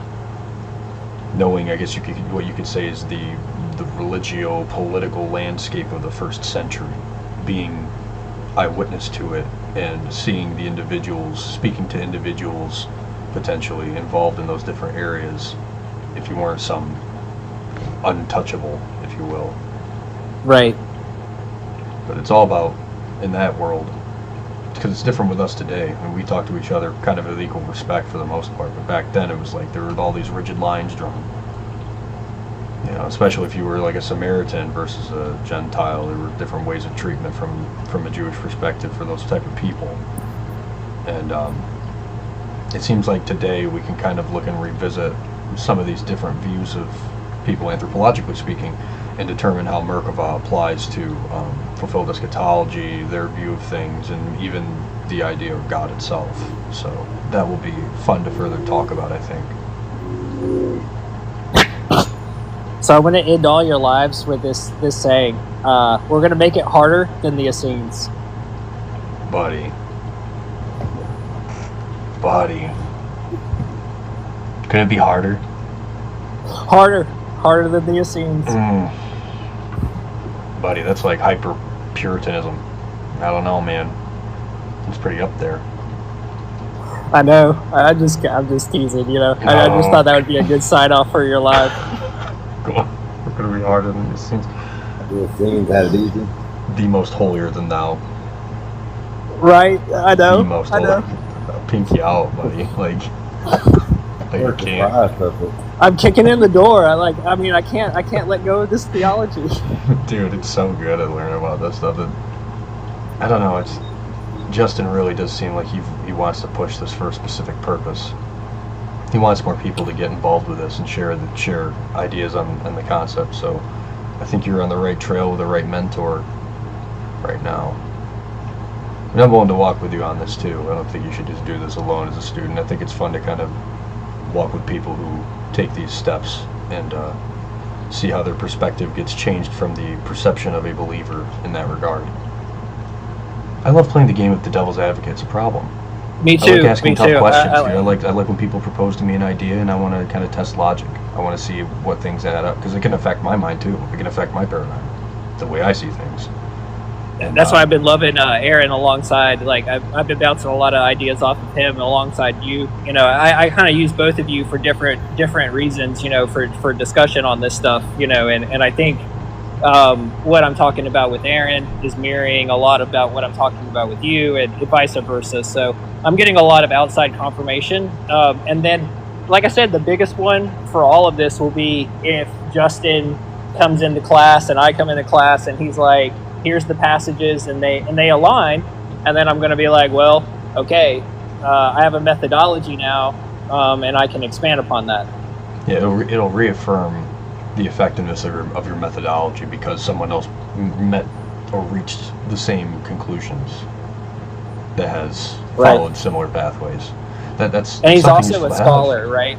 Yeah. He's also a high level scholar, and I'm just like, you know, I'm just chilling, you know. A contemporary of David Litwa. Like, not a nobody. This guy's up there. He knows a lot of these people. He bumps shoulders and rubs elbows with them.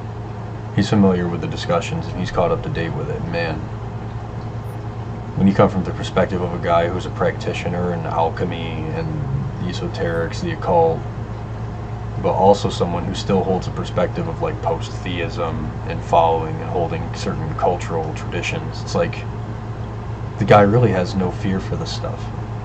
In Right, certain senses. and I kind of have the same perspective. And one thing I'll say, because I don't think Aaron was here for that, I think that we all have that, all of us share this, have a like the post-theist idea in a lot of ways. I mean, we have elements of it. I wouldn't say that we're totally there, right? But like, and I don't think we should ever be there. Mm-hmm. But I think that we can take elements of that and really, really grow, just everything in just perspective. Absolutely, because it's always a game of statistics and probability. Like we will never really fully have a big picture of who the Essenes were. We're going to have as much as we can that is available, but we have to figure out a way where that is enough and we can make the proper conclusion based off of that, right? I mean, that's really all we're left with. We have to work with the tools we're given in terms of the project. And unfortunately, it is going to take time to do more archaeological work in some of these areas in the Qumran, and there may be near future to far distant future political circumstances that causes that to be paused, and maybe future generations of people have to refer back to what we're talking about and just really see where to go from here. It could be really scary, like in that regard, that we are probably, the last, if something goes bad and they lose something over there that's really valuable for this key. I mean, like, we could be discussing those keys, right now, and we don't even know, so I do agree with you that some of this work that we're doing right now is kind of important for the overall whole. Yeah, it's all part of a grander scheme for posterity and preservation of all of our stories. It's another puzzle piece to the audience relevance things. 100%. It's 100% true, Aaron. That's actually the most accurate that I can look at this, is that Merkavah is giving us a perspective of the people at a time that we have lost for so long, almost 2 whole millennia long. It exposes how many different beliefs made the Bible. I mean, if we made one today, you'd have Adventist, Church of Christ, Baptist, Hindu. You have a whole bunch of different things in the same book. It's pretty good to know who said what and what they believe and why they said it. I mean, it sheds a whole new light. It's also a radical transformation of how somebody views God. Yeah. Yeah, it is. And it almost seems imagine like a we've regressed in that Neoplatonist idea, though. So imagine me and a Neoplatonist having a conversation. Who would win that? I would think more than likely you, because you have more of a connection to what the Orthodox thought of the people would be to the letters that they're attributed to. Correct. I would also have a higher position of my stance with God. So I'm not becoming God or this illusion of divinity. I'm being given heirship. I'm being given the same rights in divinity that God has. So it's a totally different take, right? So instead of submitting yourself to God's will, God gives you His will.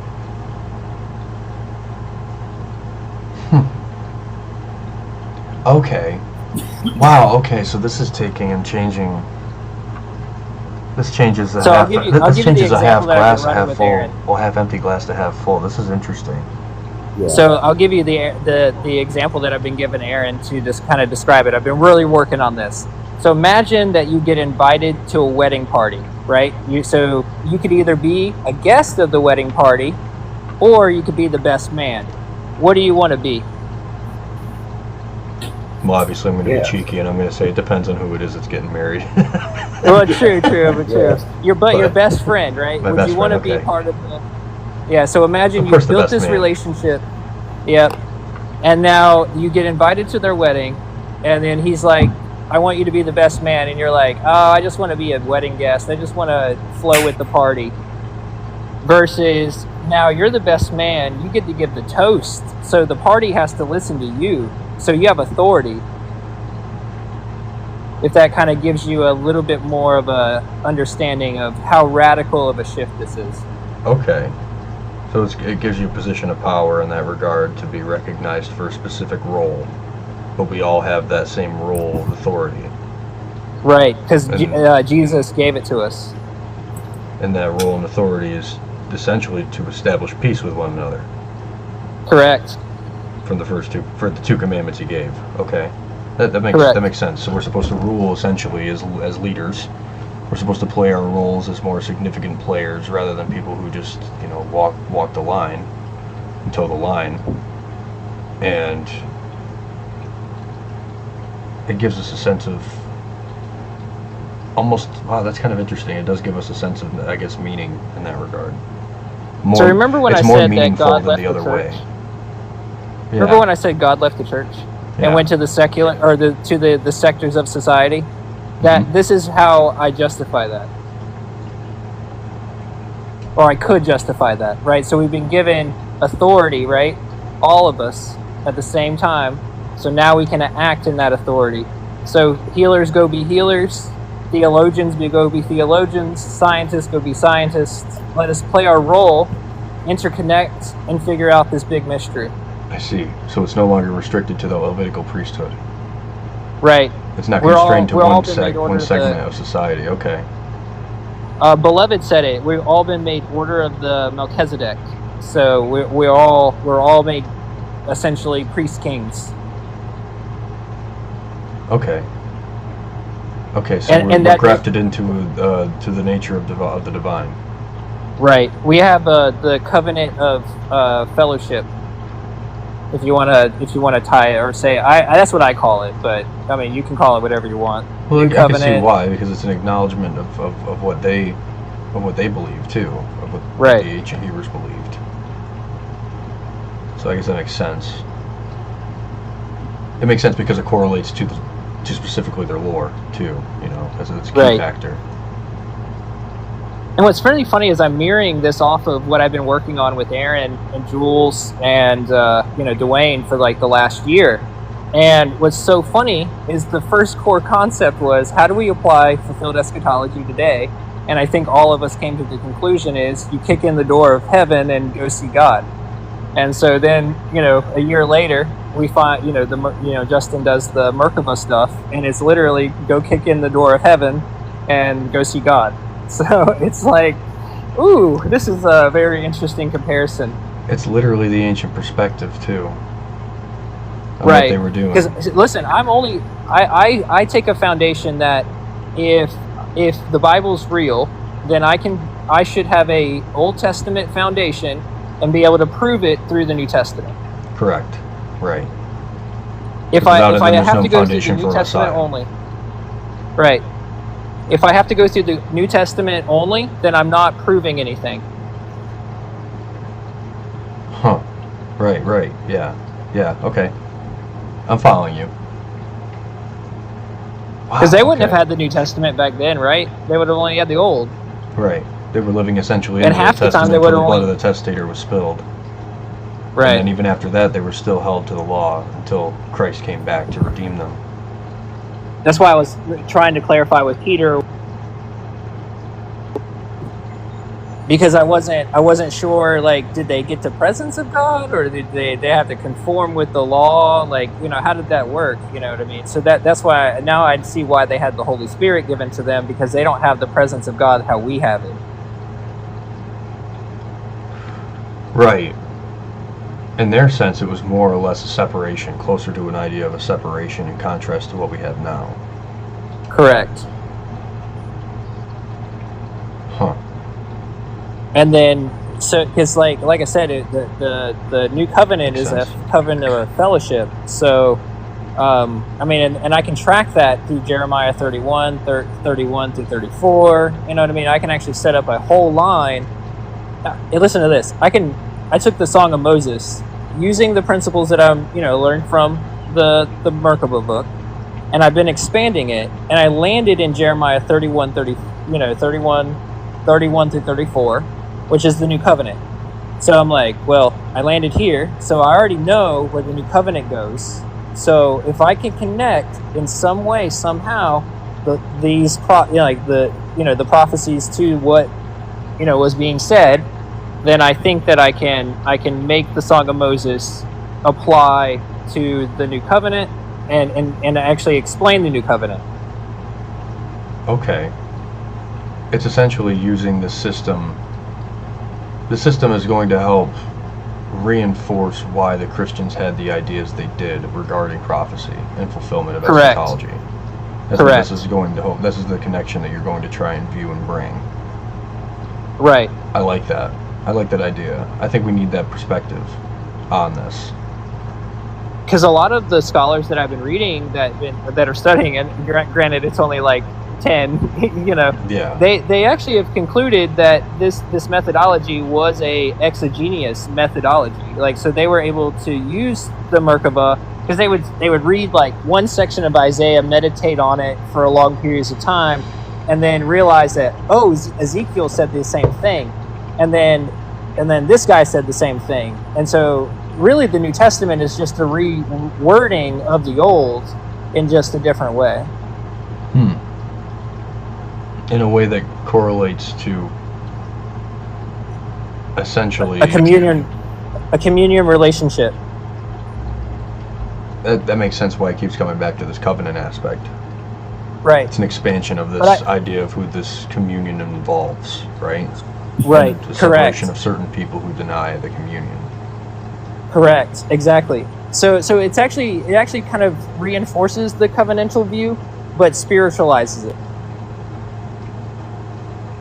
Okay. So instead of focusing solely on the temple, I'm focusing on the aspects of how to live today, and also the reward that you get. So I don't know. I mean that subjectively, right? I just, but we're dealing with fundamentalists, right? That are, they want a reward, right? So how do we define that? They think that there needs to be a change.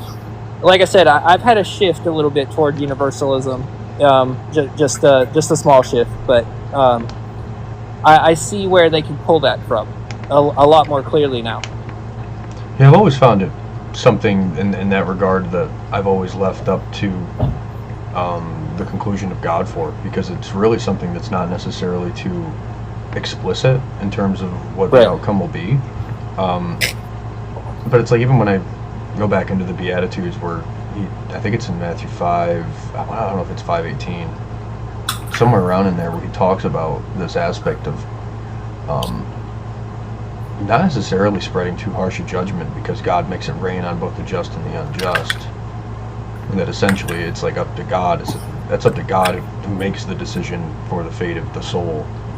And so it was essentially like a point in the Beatitudes to like state, yeah, you can make judgments, but you may not want to make harsh judgments in terms of like people making judgments upon you. Like, you could be judged for really following through with that judgment too harshly. It's a weird correlation. It's part of a correlation to that idea, but that part of the Beatitudes always had me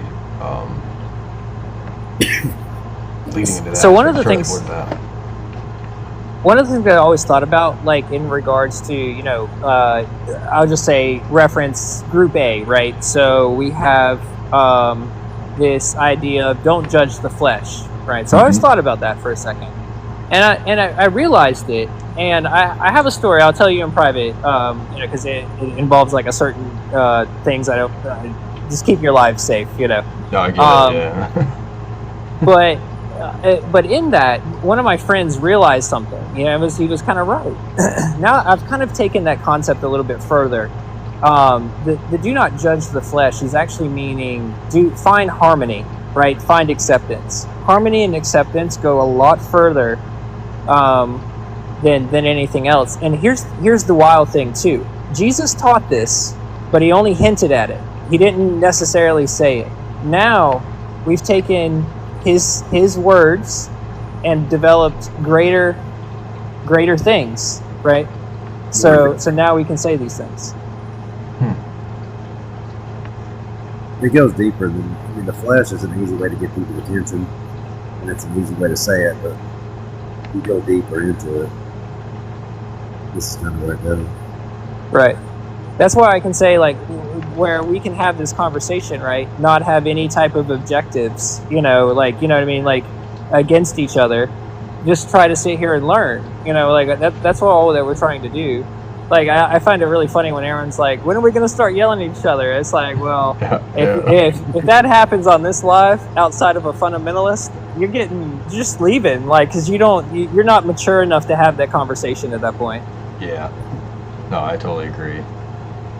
This is something that does take a certain level of patience to really take in, and it takes a certain level of pulling yourself out of your own prior, I guess you could just say pull yourself out of certain levels of dissonance to try and take everything in for what it is worth, what the realities behind these things are, and really be able to compare them properly to consistent principles found in the story or examples, And it seems like you're on that right track, and I think the next time we do this, I'd really like to catch up with you on some of these ways, like you were talking about, trailing some of these ideas together with different scriptures that you found.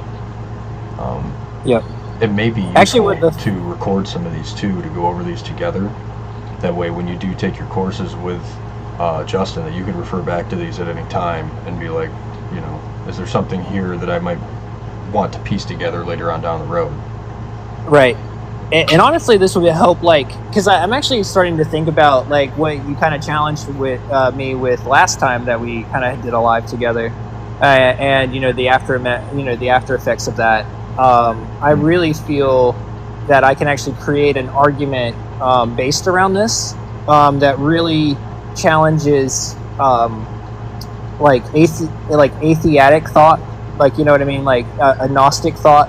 Because it's a different type of approach to God, right? So it's not this, why isn't God helping me? It's, well, why haven't you kicked in his door? Like, come on, like, you're sitting here waiting for some divine essence to fill you up.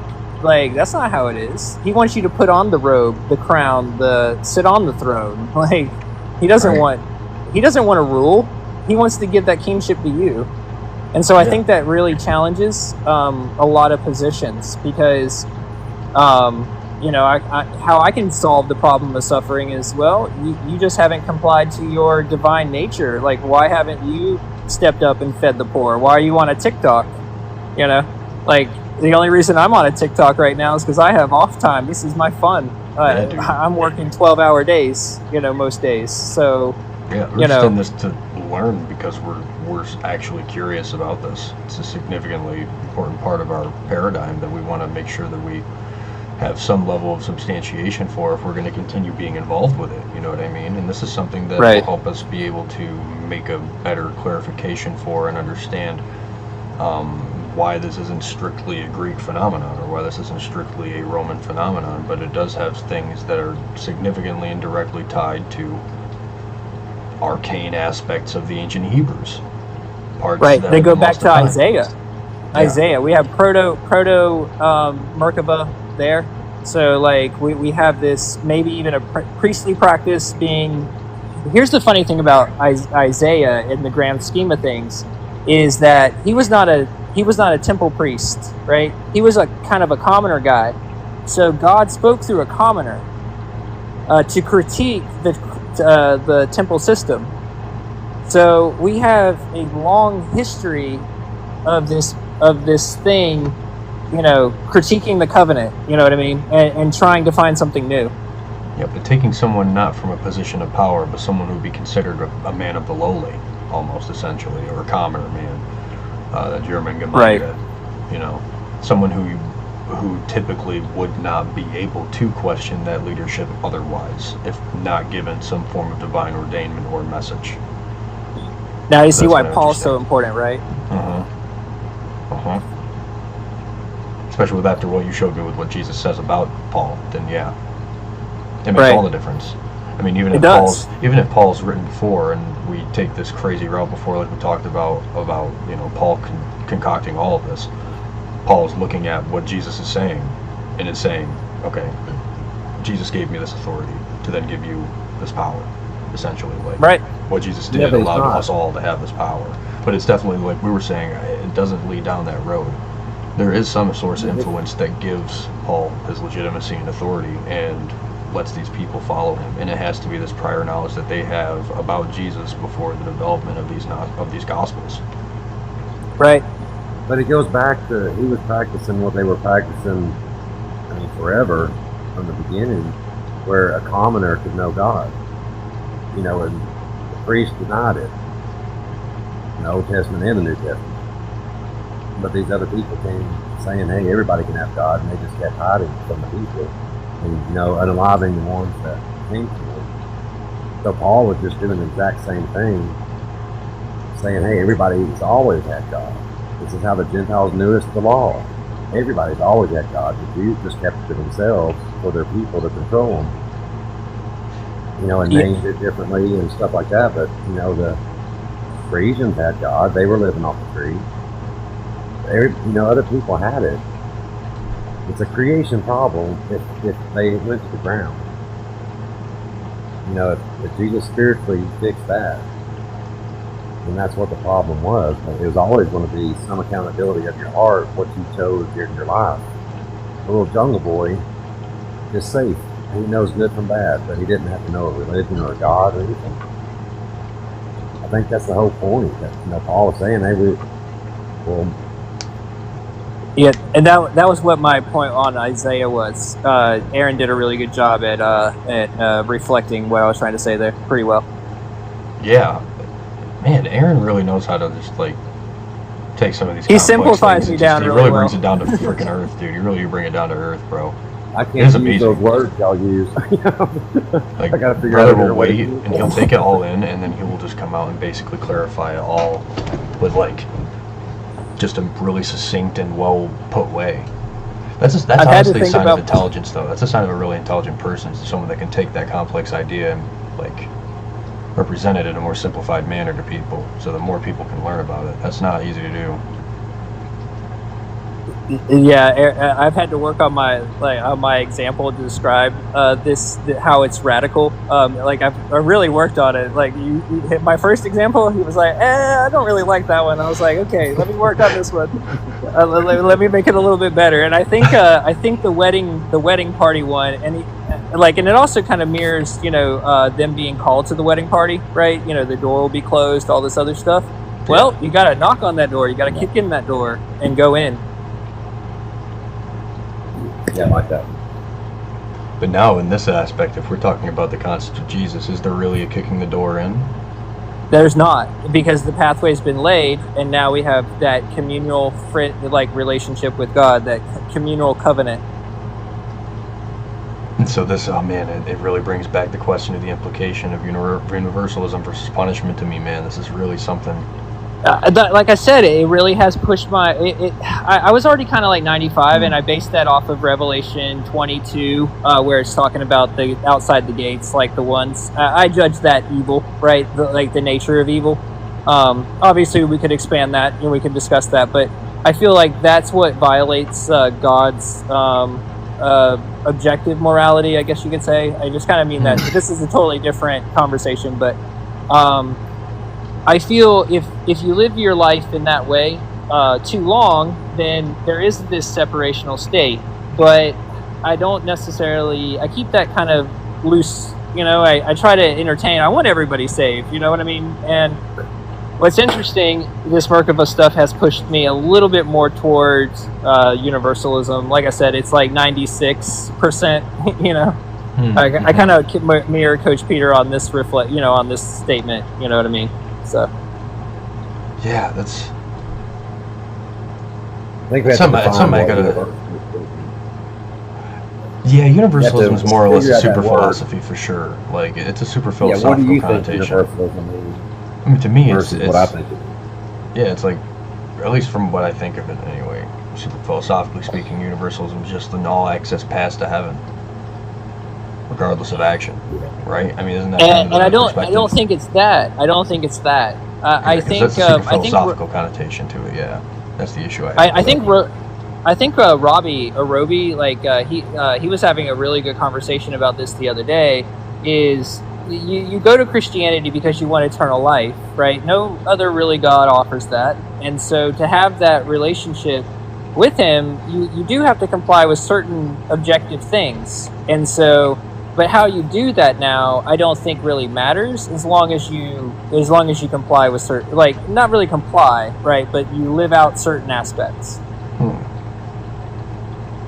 Interesting. And I don't mean to say like your life choices make a difference. You know what I mean? I mean this based off of choice, right? That essentially they can. Yeah. Yeah, and I also kind of mean it too. You choose this covenant, this fellowship with God, right? Like this, and so if you choose that, then I think you have that thing. And I also do believe that everybody has access to it.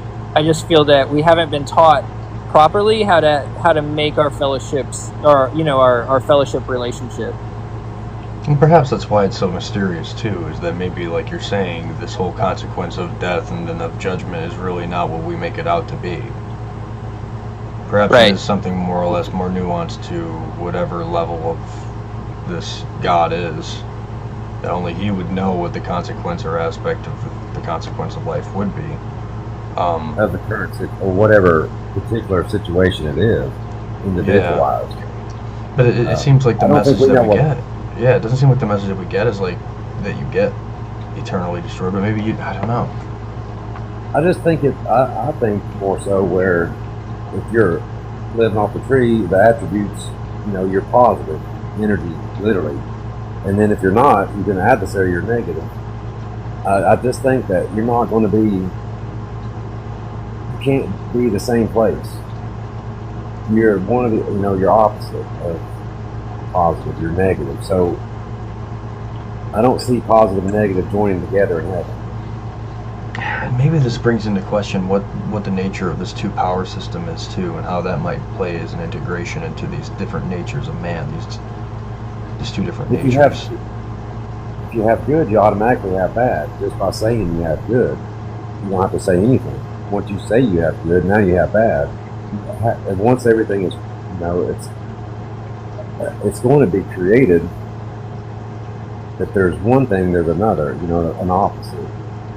So whatever that opposite is, I don't know if it's eternal, whatever it is, it's the furthest thing away from the positive. Right. I don't think would imagine you're right. coincide. It's like one aspect of it is like eternal unity with God would be like the best outcome, and then you have the separation, which would be the literal worst outcome. And Yeah, it would be you hyperpolarized chose in it. that regard. That makes sense. You chose it. Everything you did, you chose.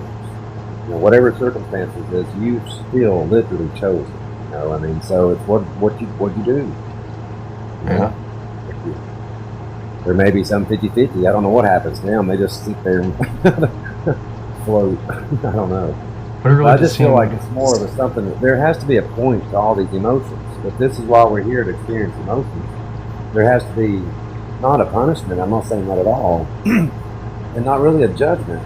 But there's something to do with how you fill your spirit up through the life experiences you have. If it's positive, you would have to go in that direction with the spirit. If you're negative, I would say you go that. It's completely up to you. Free will, the max. Right. I'm following you. Okay. You just It have really to be is just accountable. it's about really the choices that you make and whether or not you follow the message in your heart, essentially, of doing unto others what you would have done to yourself, kind of idea. That's why I feel like when you lie, your heart rate goes up. Your heart's telling you not to. Like if you kick the puppy, your heart's like, ow. If you literally listen to your heart, pay attention, you can go through life without ever doing anything. Your heart tells you. It's not a big secret. It's like, hey, stop it. I'm panicking here. What are you doing? You're creating something of your own. Why? And Right. never Even do that mentality of like some people enjoy doing the things which some people would consider an evil or sinful Well, activity, right? They're running from something. They got abused and they're trying to pass their anger on. They're avoiding what they need to walk through the fire on. They need to face that fear of whatever they're running from, why they're mean to begin with, why they're alcoholics, drugs, all kinds of things that people will not face what they need to face, and they sweep everything under the rug and they can deal with it another day. And I've seen people's rugs get so filled up. I'm like, man, I bet you have to deal with that crap before you die. So good luck with that. You know, I mean, Yeah, man. That's deal the with it as question. you go. No crap. And a lot of those things aren't that big of a deal. You just made them a big deal. So people could clean out their rugs and really have a better life. You know, people were more accountable for their own actions. Oh, That's oh really yeah. what it is. It totally would be true. That's totally true, man. 100%. And living off the truth, just focusing, like I said, on truth. I know what that is. Well, I may be a dumb hillbilly, but I know what truth is all day long, every day. And if I consider God truth, then I can see God all the time. He's with me everywhere all the time. It's that easy. Honesty has a tie to honor in some etymological sense. And honesty, I think, is something that would be considered honorable to God, I would imagine. If God is a God of truth and of wisdom and of peace, right? This is something I would I'd say kind those of buy attributes into. are those. Yeah, that's what I can say. I don't know what he is. If you ask me to explain him, I'm like, duh. And I think everybody, 8 billion people would be duh. But you know what truth is, and you know what joy and happiness is off of truth. You know all these things. So, I mean, that's worshiping God. You're copying him as much as you know. Yeah, it's this transcendental perspective in life, man, that you get from knowing God. Is like, it's like bringing heaven to earth type thing, man. You're really trying to bring about a different perspective that's not left up to the fates of the gods or left up to chaos and no semblance of order. Whereas you can have aspect and semblance of an order by believing in God or a God that does bring peace, that does bring order, that does bring some semblance of love to the table for the message. And I think if there's a true God, that God would follow that message. Yep. For sure. Also, I think it'd be a good talk. I don't know why I thought this, but we may have a good group to talk about, you know, if there's feelings, what kind of feelings there are in the spiritual world, you know, to see if there's emotions we have to deal with. I don't think we do, and I think the skin, you know, our bodies, losing that, just having the spirit's going to be under a lot of emotion. It could probably be a lot of the emotions that are essentially the limitations, the ones that are antithetical to what we believe the characteristics of God would be. Those would probably fall behind. That'd be fun to talk about. We could definitely talk about that sometime. I'd love to talk about that type of thing. We could elevate ourselves and really talk about it. Yeah, dude. I'm okay with that. I'll re-up and do that in no time, bro. That ain't no problem. We'll all get together and have a cod party, like. Yeah. Sorry, it's a camp dipshit joke. Fucking hell. We'll like get together and meditate. Yeah. I'm always elevated. What are you talking about? I'm always elevated. I'm never not elevated. Amen, bro. Different elevations, Merkavah style. Hey, I got one element of the incense. You know, I just need to combine it a little bit. You know, mix some frankincense in there. You know, and go sailing. See, we're thinking that they may tell us the ingredients eventually. Like, that's what they're. But remember, guys, I overpowered my cat. He had to go to the hospital last time I tried to make it. So I really think if I crack the full recipe, he might just leave. If you know what I mean. Yeah. He might be taken up in a chariot. Yeah. Right, that's what I'm saying. He might actually go. He might beat me to it. And I'm like, dude, you can't beat me to the place I'm trying to go. It's like, buddy, you can't hop on the Merkavah yet, buddy. You can't head to the Heckle. Right. Jesus talked to these people that do this, that believe this, that go on these journeys and fight these angels and all these things. And Jesus is sitting there talking to them. That's weird. I don't know if y'all feel the same thing, but it's like this old thing that they believe that led them the entire way. That's why they said, "You don't know my Father." Of course they did. I mean, holy crap! They knew everything. I don't know. It's amazing to know that this was even fact, I mean, this is the oldest thing that I've seen so far. Yeah, this is going to help us understand a lot more the further we get to dive into it. This Merkavah stuff. Yeah. Yeah, guys, I think I'm going to cut it here, man. Yeah. I'm at like 3 hours 43, so I'm going to cut it here and I'm going to post this online. That's good stuff. The next time, Jeremiah, if you have anything you do want to talk about, man, just get it prepped, man. Let me know. I can set up a background. I can get it whatever you want to put up, man. We can do a whole way to kind of like flesh out some ideas, map things out, however you want to do it. See if we can make some correlations. Also doing some Yeah, things, I'm thinking about getting a whiteboard. Oh, that's a good idea. Yeah. And then we can co-host if you want. You can co-host. You can share your screen. I think Aaron, you have one too, don't you? Yeah. This would be really helpful too. I think one thing that might be beneficial if you kind of want to like maybe help me with some of the cross references. I mean it's kind of easy. I mean you just kind of look online, and just just see what they have. The Bible Hub thing is really good at kind of like cross referencing it. Now it cross references by word, so you have to kind of filter out like the things that don't really make sense. If you know what I mean. For the context of what you're trying to do. But if you pull that the context right, you can kind of get this nice little map. I mean, that's exactly what I did with the stuff we read with Paul. I went down the list, and then I began looking at where those cross-referenced at, and then we just kind of went from there. So I'll give you guys like some scriptures if you wanted to start testing it out yourself, seeing where you guys end up, and we can compare notes. Obviously we're going to probably end up at the same places because a lot of the stuff's already been mapped out. But I mean, I was going to ask you, Tobias, like if you ran this stuff through maybe AI and see what you came up with from that perspective, and maybe Aaron, you kind of work with me on some of the actual biblical breakdowns. And compare notes that way, we could go where we would end up. I think that would be actually pretty fun.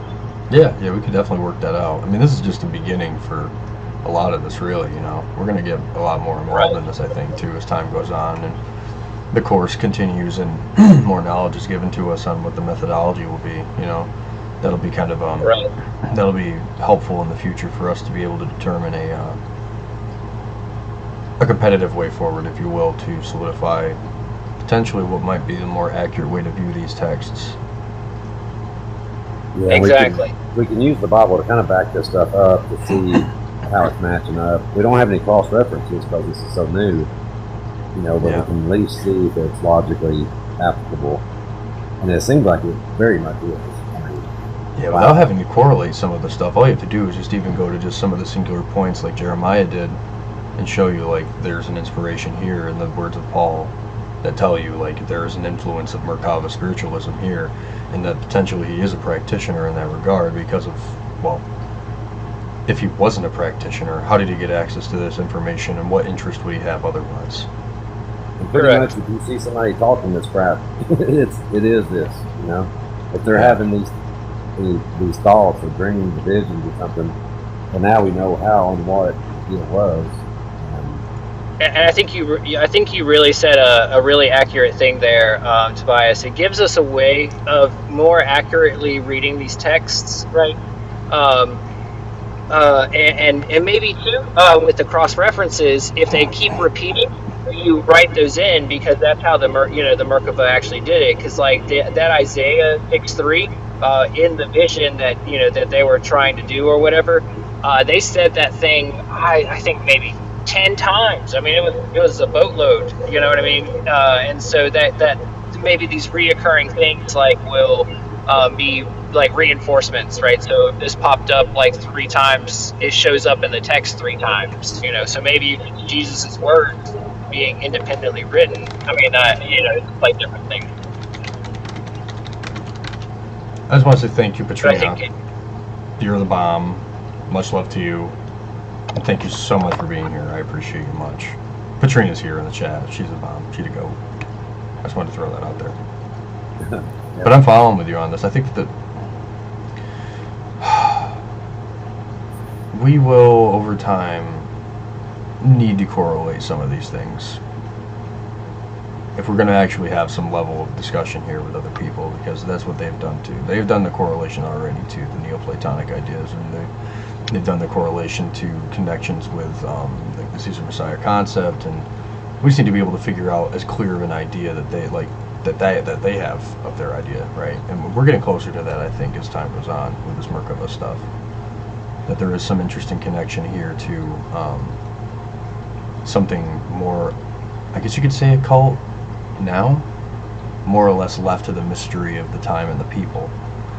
But I think that you getting shown this is a gift in itself. You know, you being able to kind of have Justin assist you in this manner of kind of showing you away from this medieval kind of almost like a hologram that they put in front of what Merkavah really truly is. Because they don't really, not many people when they talk about Kabbalah talk about Merkavah. Not that I notice anyway. Some people will know about Kabbalah and not Merkavah. That's a different. And the heck of a lot. I mean, it's starting to reveal several different absolute belief systems that it's going to be interesting though as this gets, unraveled. Oh yeah, I think it'll even bring like the whole Patrina's not here, but I think even Patrina will find this interesting, because even though Jeff does follow this idea of the Roman conspiracy, I think that when she sees this connection to it, that it will be significantly difficult to deny the influence it had on the text. Right. It's going to be hard to really fight, I think, once we develop that picture. It's early into it right now, but the apple, looks like it's going to be good. Yeah. I think the biggest thing too is if we can connect these words to Paul, then that gives us a tighter date. You know what I mean? Like, in terms of how we can discuss this, because if Paul's writings, are pretty much accepted by scholars to be at this point and that point. That's why I sent you some of those discussions, because I'm like, well, if we accept Paul to be 54 to 58, then I think that puts a real big problem in that view, if you really want to know the honest truth. Mm-hmm. Okay. Because then they have to accept that Paul was saying these words at this time frame, and that's what, 20 years after Jesus. That's not too far-fetched. No, not necessarily. Right, there is a gap of time that may be missing, obviously, but I think that that is the main question. Paul went to Arabia for a few years. So after his journey, he started kind of traveling around a little bit. So there is some time gaps, right? Obviously, but what I'm saying is this gives us a way to kind of more tightly put this into narrative, right? So instead of these kind of crazier ideas, we can say, well, Paul brought this Christian message, this message around this time frame, and that, I think that's kind of hard to deny. Right. That is consistent. I believe as I start, pulling these scriptures out, I've only done one page. I haven't done too much on where this all ends up. But I'm thinking if it hits Revelation, Justin confirms, like I said, it's weak evidence, right? But if a first century Jew would only know Revelation by reading it, for its context, I think that also creates a problem. For the whole thing. Right. Gosh, I need to probably think more on this now, let my brain rest. I think I've taken in a lot of information that I think I'm probably going to end up sleeping on. And a question's going to hit me. It's a whole new 70 aviation. It's part 2. Oh yeah, dude. We really are in part 2. This is really the part 2 that Group A is not ever going to care to have, because we're midway through the second season right now. I am. Oh, yeah. Group A thinks they've got it figured out. They don't care. They think I'll you don't agree need with you. knowledge. Yeah. That knowledge means nothing. It's just like, well, this Yeah. proves here that even the most hidden of knowledge can give us the most important of context to one of the most important of stories. It's just too shallow. It just doesn't go in depth. It's so superficial that you really don't get the message because you're not allowed to go any deeper than what the leader says. And if you do, you're out. And you have to have a deep understanding of this flesh or this relationship. All these statements that are made in that group. It's a good eye catcher and it grabs people, but it's not getting it's not helping people find God really. It's getting beer money, but Yeah, it's true. Yeah. this maturity of it is what you have to go through part of this. It's not just people judge the flesh crap. It comes back to that iron sharpens iron, right? Like you can only be a perfected gem through the forge and the fire, right? Like you have to do these things to legitimize yourself. I walk into a space, right? I work in company functions and structures. I get paid good money to do this as a side job to what I do. I work a lot. If you guys haven't figured that out. Yeah. And with that being said, when I walk into an environment, right, and I see no success, I see people getting mad, I see people running away, I see people gloating and bloating over having a bit more knowledge over somebody else, I'm like, what is my whole ideal, right? Fellowship and kingship. I've been given this to give to others. I have no claim to heirship or kingship. I was giving it, so I give it to others. That's my sole job. Yeah, it evens it out. It takes does. the entitlement completely out of it. It's just like you have a gift to give, not one to keep. Right. And this is where the Neoplatonic ideas completely get removed, and now you actually have a reason, right? So you're trying to work toward this kingship that you've been given. It's not that you're working toward it because you already have it, but you're trying to work to show others how you are. And so you're trying to give that presence or that same type of heirship to others. I have to think on this for sure. I think that this idea is consistent with the concept of this harmonious balance. Think on it. I gotta call it, boys. Yep. You're good. Thank you Keep so talking. It's much. gonna be another 5 hours. Dude, I appreciate a lot of this, man, because this is helping me figure out so much more. I mean, I feel like I'm left with still a lot of questions for the answers that I've been given.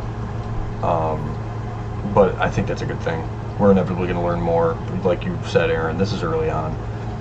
We're going to learn more about this soon. The Tree of Life stuff, I think, has really helped me be able to kind of like just go ahead and just jump into this without really, without really much guidance, because I already have like a really solid objective tool. So there's a video of.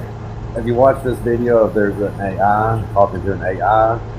And they're saying goodbye, but they don't know how to hang up, so they keep saying, they keep it going for like ever. You guys are screwed now. My phone's on the charger. I feel like that's what we're doing right now. He's like, not even the phone can stop me, bro. Sign up. We're making it harder than the things. Indeed we are, bro. I'll see you guys next time. Y'all. Yeah. Have fun. All right, bye. Bye.